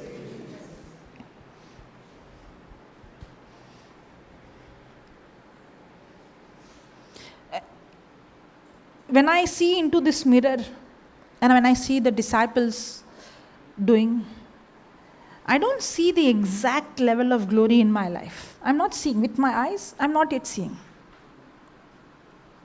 But I'm not where I was yesterday. When I begin, I did not see what I'm seeing now. I did not see anything.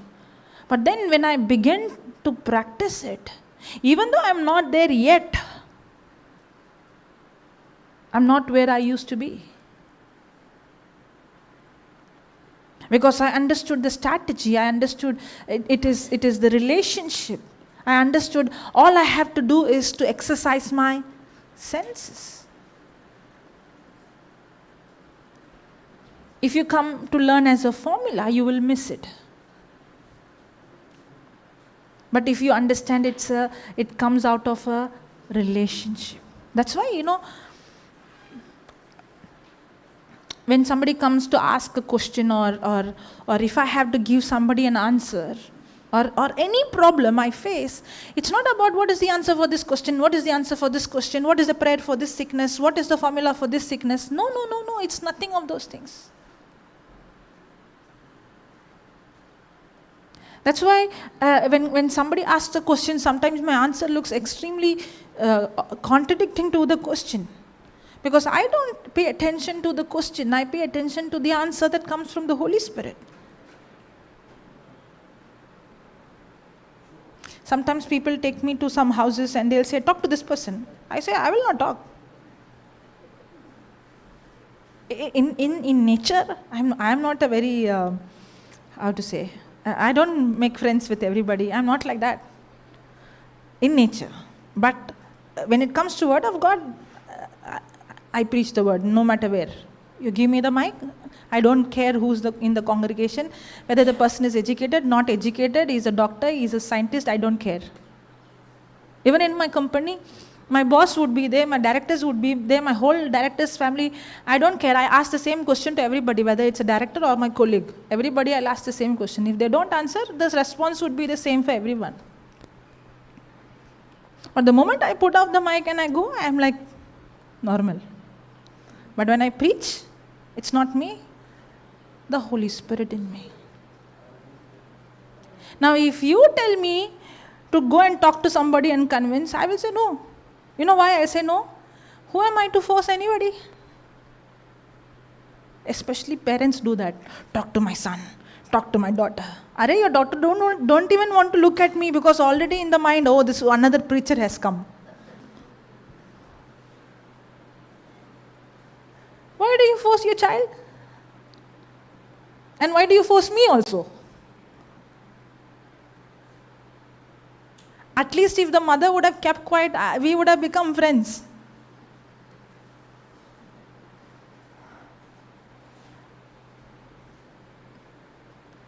Because we think, okay, if this person speaks, this person is very powerful, somehow the solution will come.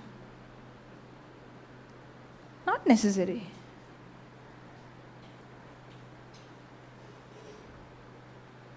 In fact, you no need to try to change anybody who's around you, whether it's family or your colleague or, you no need to try. Even though in my office everybody knew me as a person who they know me, this girl is a preacher, okay? But I honestly never tried to go to somebody, to please somebody, to argue with somebody, explain to somebody. I never did that. There are some of them who were very, very close in my office. I never invited them even once to my Bible study. I never told them, why don't you come to my Bible study and listen once? I never tell that. But they came. You know why? Because they saw I'm very close to them. I have lunch with them. I ask doubts. I discuss things with them, official things with them. And they wonder, she never even mentioned about why don't you come once.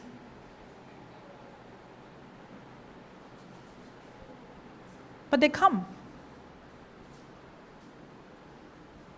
I never advertised. You know why?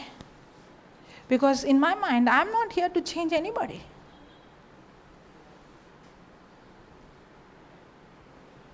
Even that preaching in the company, I did not go to my director and said, give me a chance, I want to preach here. I never asked. In fact, he called me and he said, I'm going to give you a chance to preach.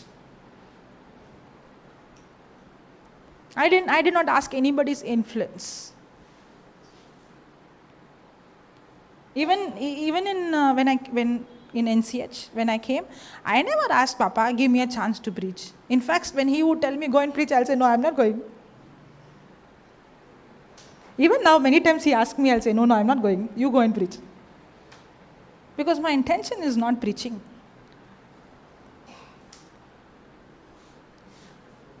In fact, it is very, very effortless. It's your relationship. You don't need to try to change anyone. But when you begin to change yourself, I still remember the girl who used to sit to my next seat. One day she told me, there are sometimes we speak some things, but the moment you enter into the cabin, we don't know why we cannot talk the topic anymore. I never interfered into anybody. I never said, don't talk to me, all these things. I never said those things.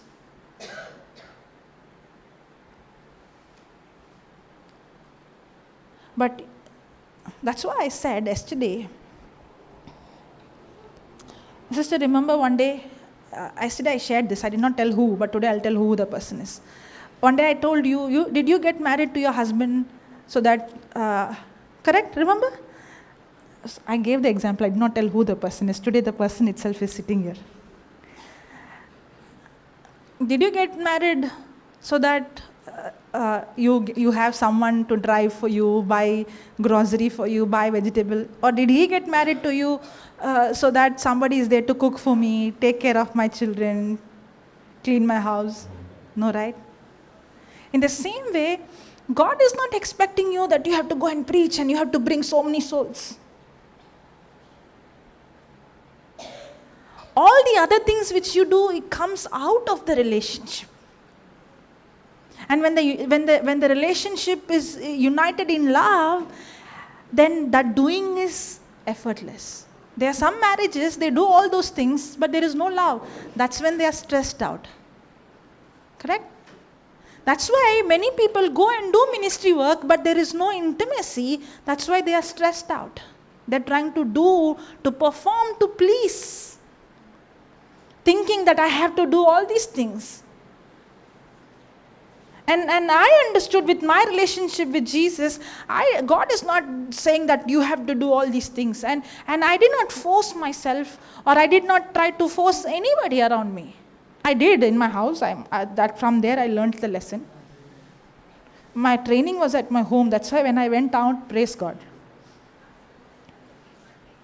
But I understood when you carry the presence of Jesus in you, the presence of Jesus in you, the power of God in you, the anointing of God in you, the love of God in you is what attracts. They will come to you and tell you, there is something that you have, I want.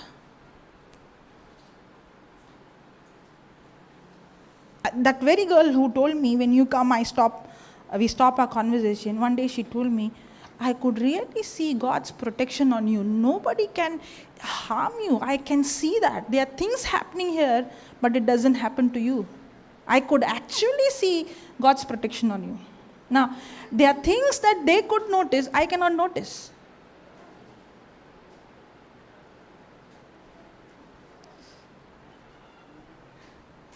It is, now, I'm not seeing what the power manifested to Peter and Paul. I'm not seeing that in my life yet.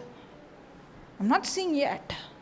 But I know that we all can reach that place if we learn to be sensitive, if we learn to exercise our spiritual senses. But the core of it is what? Relationship. Many times, I'm not, discriminating, but what I experience, I'm saying, many times I see the wives wants to change the husband. It can be vice versa also, but this scenario is more. Yes or no? And then I tell the wife, why you have to tell him? Keep quiet, no. If I don't tell, then who will tell? Even the mothers will say this dialogue. If I don't tell, how will he know? If I don't tell, how she will know? If I don't speak, then who will come and tell? So you want to take God's place? I think if you stop forcing, 90% of the problem is over.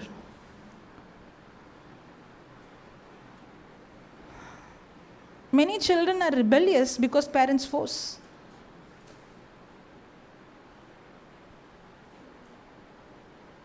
When they are small, when they don't know when they're innocent, when they don't know right and wrong, then you teach them.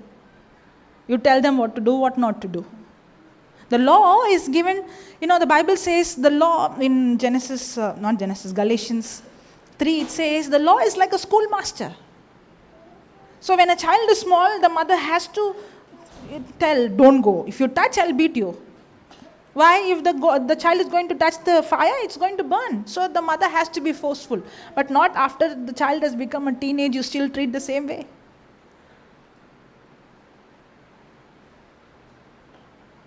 But if you change and you carry the presence of God, you carry the glory of God, you live a supernatural life, that will attract your children. You don't need to tell them. That's why even Peter's shadow healed the people means what? He did not go and force people. He was carrying the presence of God that pulled people. It's so effortless,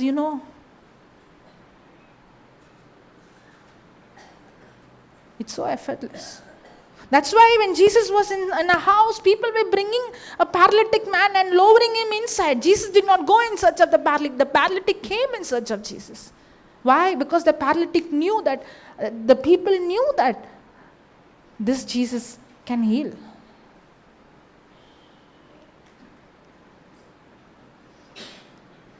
Hallelujah. Thank you, Jesus. And if you go, that's why the Bible says, Ephesians 5:1, be imitators. If you and I begin to imitate Jesus, knowing the same power is in me, the same Jesus is in me, the same authority is in me. Just like, when a child go to school, if you notice, holding a pencil itself is difficult. Yes or no? You see a child? To learn to hold the pencil is art. Then after the child learns to hold the pencil, then the child has to learn to scribble. After the child learns to scribble, the child has to learn how to draw a line. How happy the mother would feel when the child draws a line, no? Then after drawing a line, then the child has to learn to write A. And when the first A comes, here one line, there one line, there one line. Correct? How much practice required for the child to learn to write that A? It is not one day the teacher went, this is A, tomorrow write A and come. Over? No, you see the notebook, A. Slanting line, okay, thank you teacher. Okay. Till 10th standard I had problem with ABCD, you forget about that.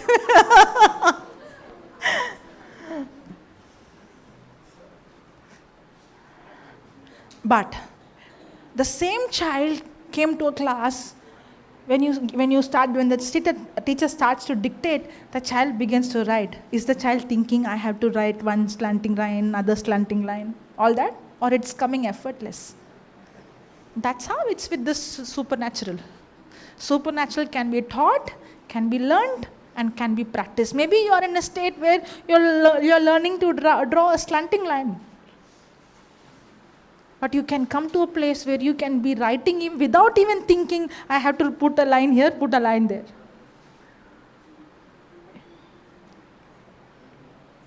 But what if the child doesn't go to school? What if the child doesn't spend hours and hours and time of learning how to hold the pencil, how to draw, get the grip of drawing a line? You don't know, but when I was sent out from school, in my 10th standard, I went to this tutorial college. I literally saw some of them trying to learn to write alphabets. It's not easy at that age to learn. Learning alphabets is not easy. It's very easy for you because from childhood you've been practicing and practicing. It's not easy. When I went to tutorial college, I felt so good. You know why? Oh, there are people just like me.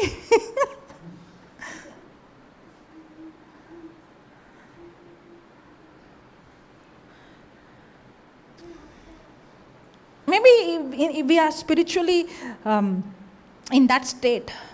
But you don't need to remain in that state. We all can exercise our senses. Where is that Hebrew? Which verse is that, brother? Exercising our senses? 5:14. Hebrews 5:14. We all can put that verse. I think if you come back.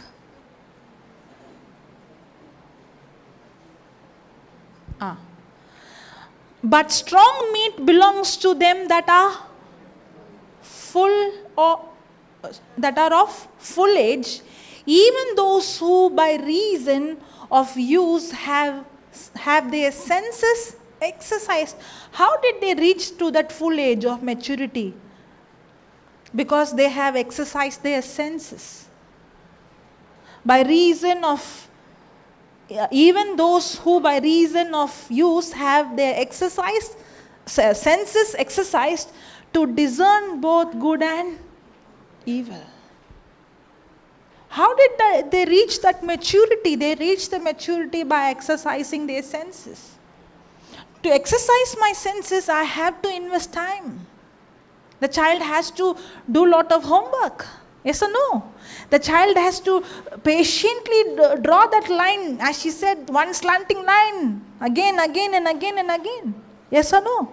That's how the child exercises. That's how we also have to exercise. And that's why imitating Christ needs exercise.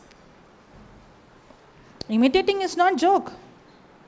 If you see somebody, they sing like someone, they dance like someone, they speak movie dialogues like someone. Have you seen? Do you think the person watched that movie once or watched that scene once, the dance once and imitating? No, the person has to watch it again and again and again and again. It's not just watching again and again. The person has to do exactly what the other person does. When the person keeps on doing, the person is exercising, at a time the person is doing it exactly like the other person. That's how we have to. That's why Jesus said, I don't do anything, I don't speak anything, I only speak what I hear my Father speak. I do things what my Father do. That means Jesus is constantly seeing and hearing what the Father does. That's exactly what we have to do also. That is called imitating.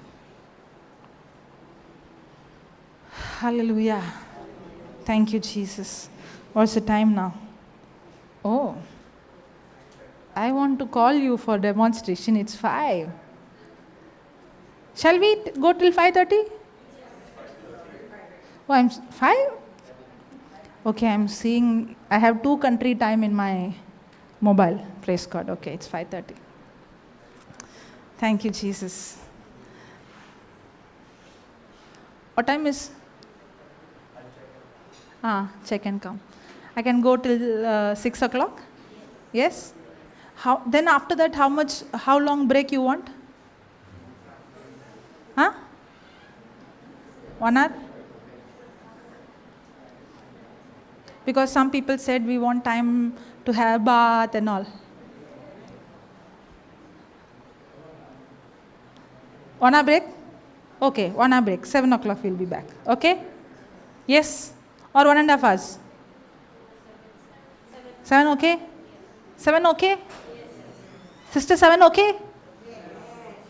You won't change during the break time, no? No? Okay. Praise God. Hallelujah. Thank you, Jesus. Or we can come after break and have the demonstration. Yes? Yes? Because I just don't want to. It's not just the sick getting healed. It's learning how to heal the sick. There is a difference? Yes or no? Yes. Hallelujah. Thank you, Jesus. Praise you, Jesus. So can we all exercise? Yes? So stay back, no? Come, it's okay. You will not miss it. It comes live. Okay. We will have one person, okay? Anybody having any severe pain? You yourself having? Okay, come. Come quickly.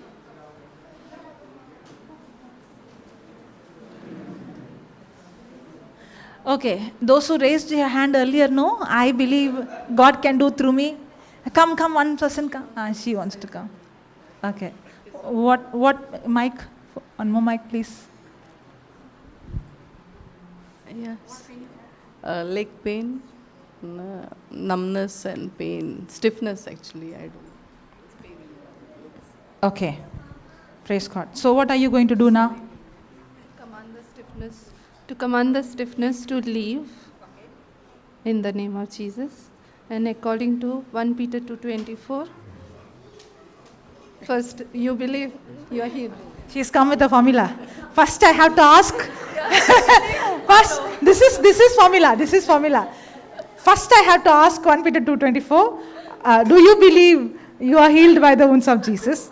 After that answer is tick, then I have to speak to the, correct, no? Brandon, you also have the formula like that? Yeah?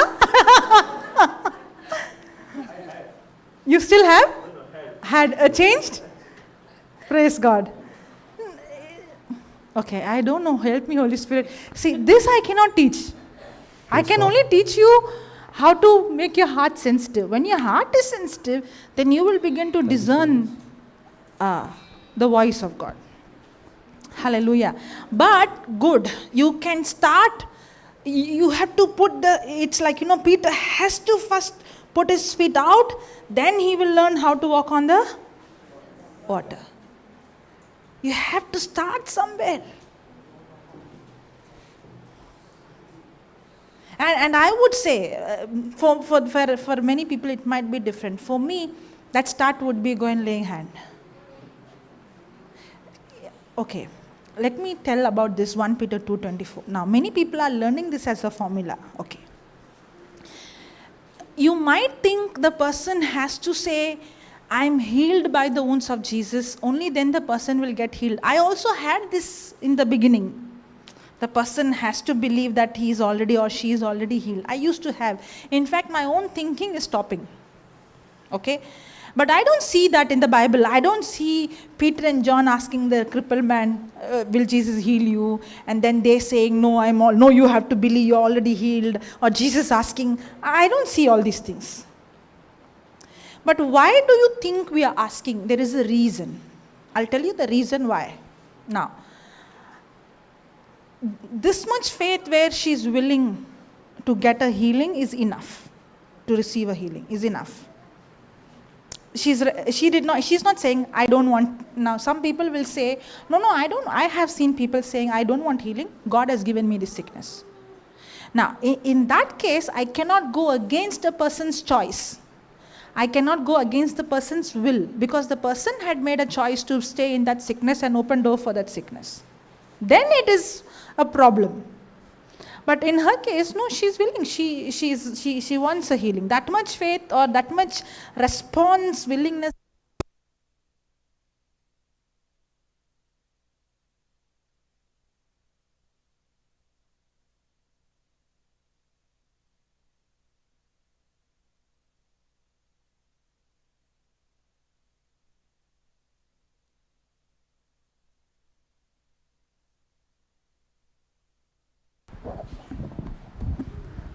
Praise God.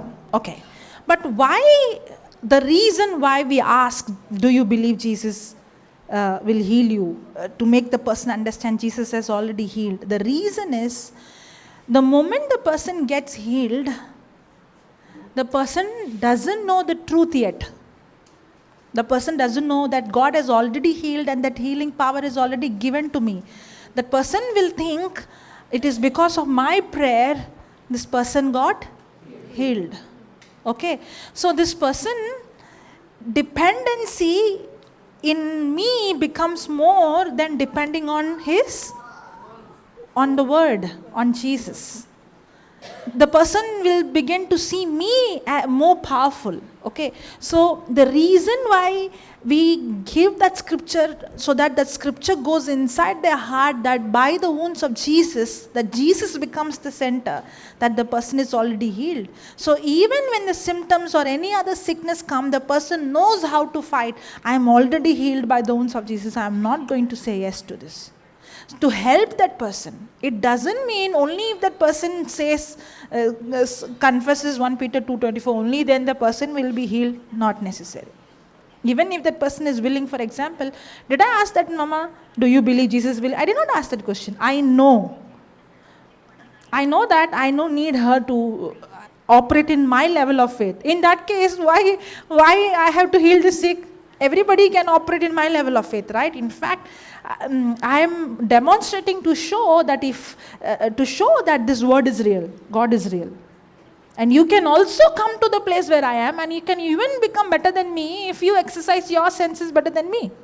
Did you get that? So the reason why we ask that question is so that the focus doesn't go to the person, one. Second, the person after receiving the healing will know how to keep the healing, or the person understands that Jesus healed me. Otherwise what happens, the person will think, that sister prayed, I got healed. So next time I get sickness, I have to go to her. She is very powerful. When she prays, I get healed. That is the reason why we don't just exercise the gift or the authority given to us, but we teach the person. Did you get that?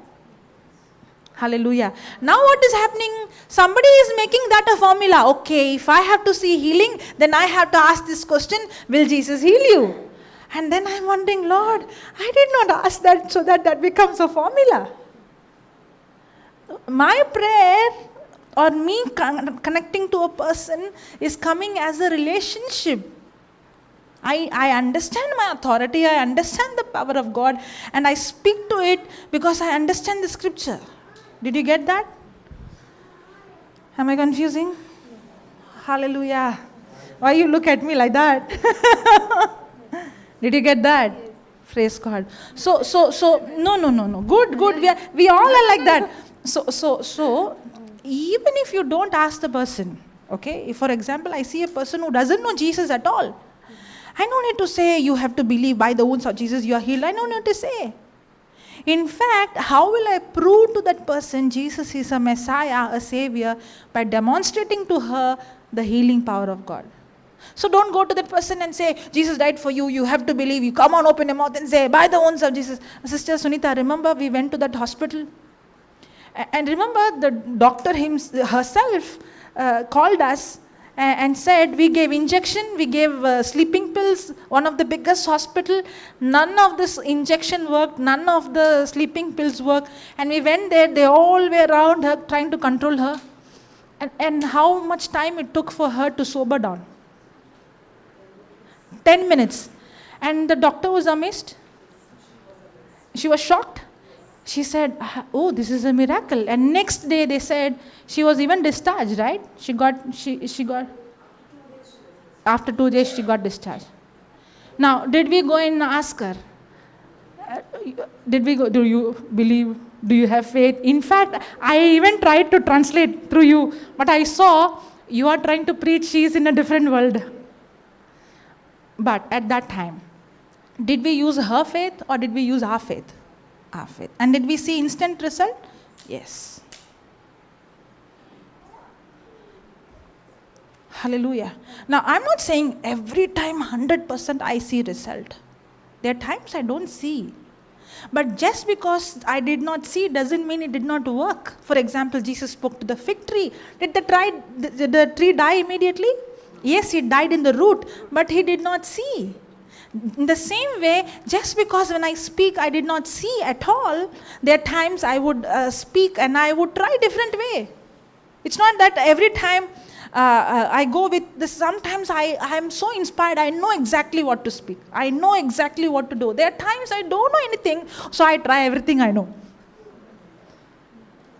But for other person, it might look like, I know exactly what to do. No, I don't know what to do. I am also trying. Sometimes it clicks, sometimes it doesn't click. But every time I'm learning something new. But what if I don't practice?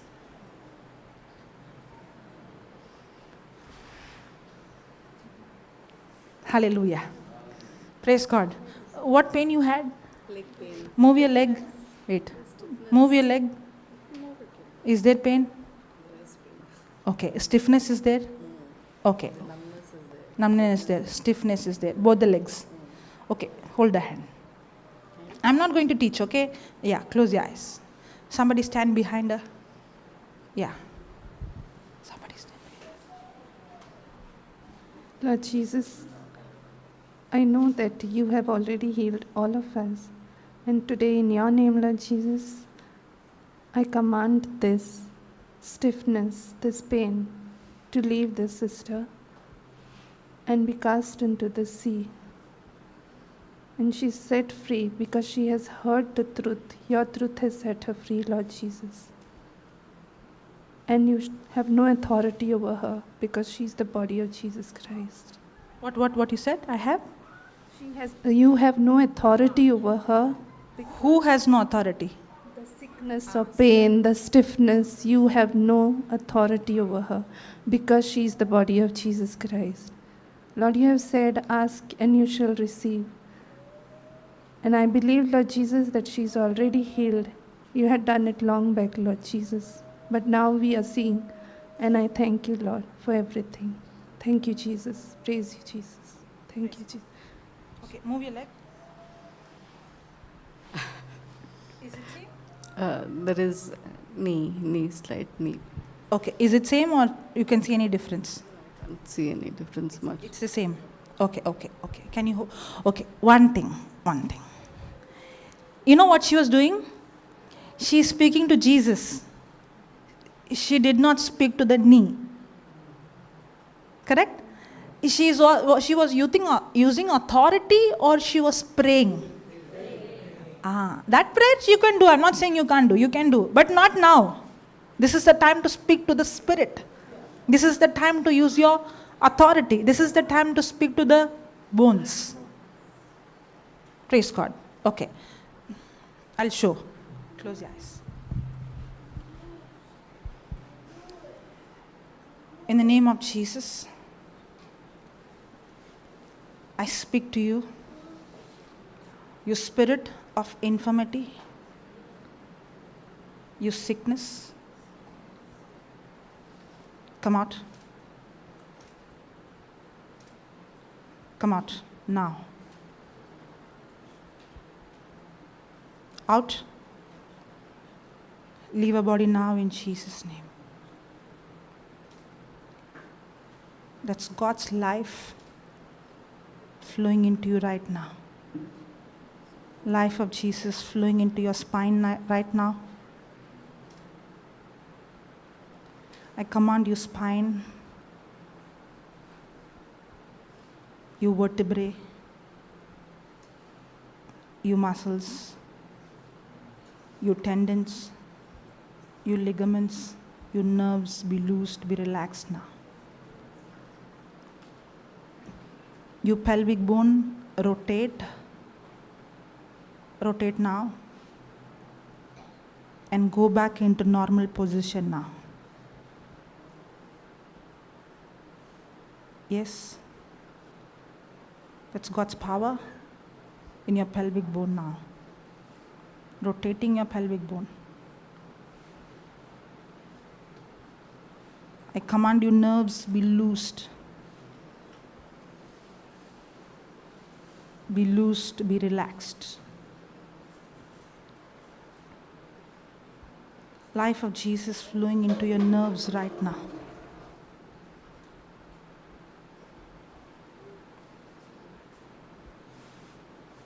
I speak to you, joints, be lubricated.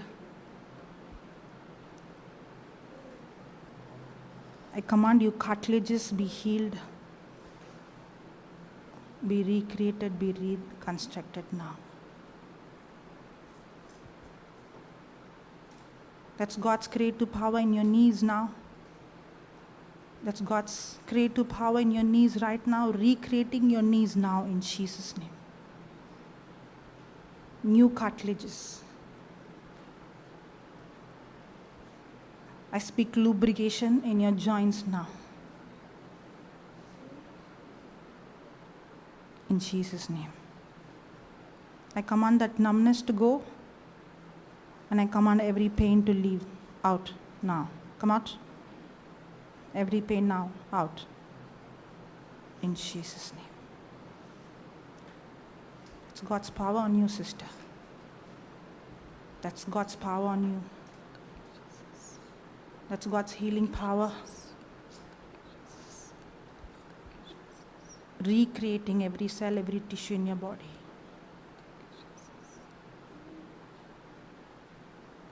In Jesus' name. Amen. Okay. Now move. And give a jerk. Hard jerk. This leg. It's gone? It's Come. gone. Numbness. No, it's gone. Completely gone. Yeah, completely. Praise God.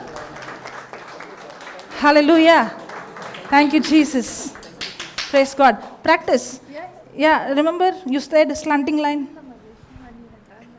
You saw the eyes? Yes. Praise God. Hallelujah.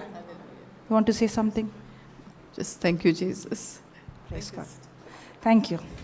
Thank you. Praise God. Hallelujah. Thank you, Jesus. Praise you, Jesus. Now for me, this is everyday practice. Not once in a month, once in a week. I do this every day. Yes?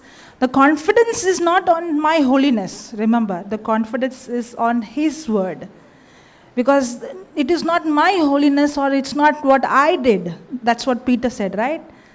This power is given to everyone. Remember, when the teacher is a new teacher, goes into the classroom. Even when we were, in school, students, we go to the small class when the teachers are busy. They'll tell us to go and mind the class, correct? And you go and tell them, don't talk, shh, don't talk. You say, don't talk here, they'll scream there. You say, don't talk here, they'll scream there. And you wonder how to control them, right? But when the teacher walks in, when the principal walks in, They will say, don't talk like us. Or they just walk in and everybody goes and sits in their place. You know why? Because they know their identity, who they are. In the same way, maybe we are like that children, or like that new teacher. But we all can exercise our senses. But you have to invest time.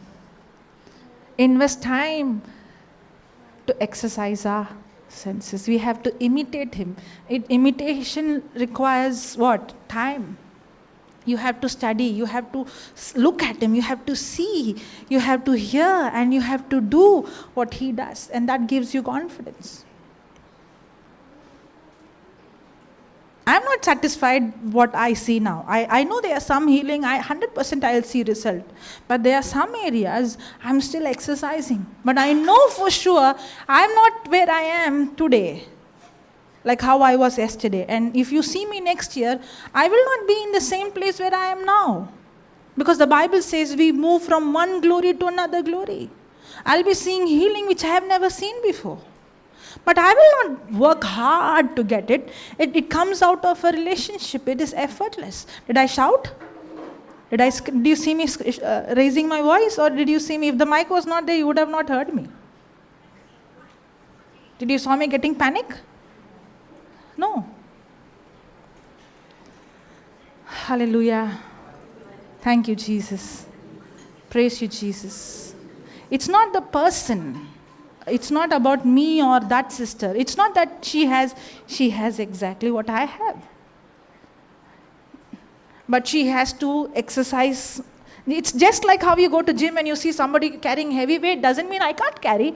But if I go and try first day, then I might get into, I can even damage my hand. Correct? But can I go to that place if I exercise my senses? Yes. And let me tell you, one of the key to exercise your spiritual senses is praying in tongues. Not just praying 5 minutes, 10 minutes. I never see anybody walking in the supernatural pray 5 minutes, 10 minutes. I see any person walking in the supernatural pray in tongues 6 hours, 7 hours, 8 hours, 9 hours, 10 hours, 14 hours, 15 hours. Even Paul said that, I pray in tongues more than you all. That is one of the major master key to unlock every other key. Because when a person spends hours and hours praying in tongues, that's when all the other gifts begin to manifest in that person's life. Effortlessly. I was actually operating in gifts before I would know there is a scripture that speaks about gifts. Later on I said, oh, it's in the Bible. And I came to know, oh, this is a gift. I didn't even know I was operating in a gift. Hallelujah. Okay, let's close our eyes. Father, we thank you. Lord, what we see in the early church, if the church, at the beginning of the church was so glorious, the church was united in love. And when we see they pray, the earth would shake, Lord. When they lift their hand, people got healed. And they prayed that the preaching is always confirmed with signs, wonders, and miracle.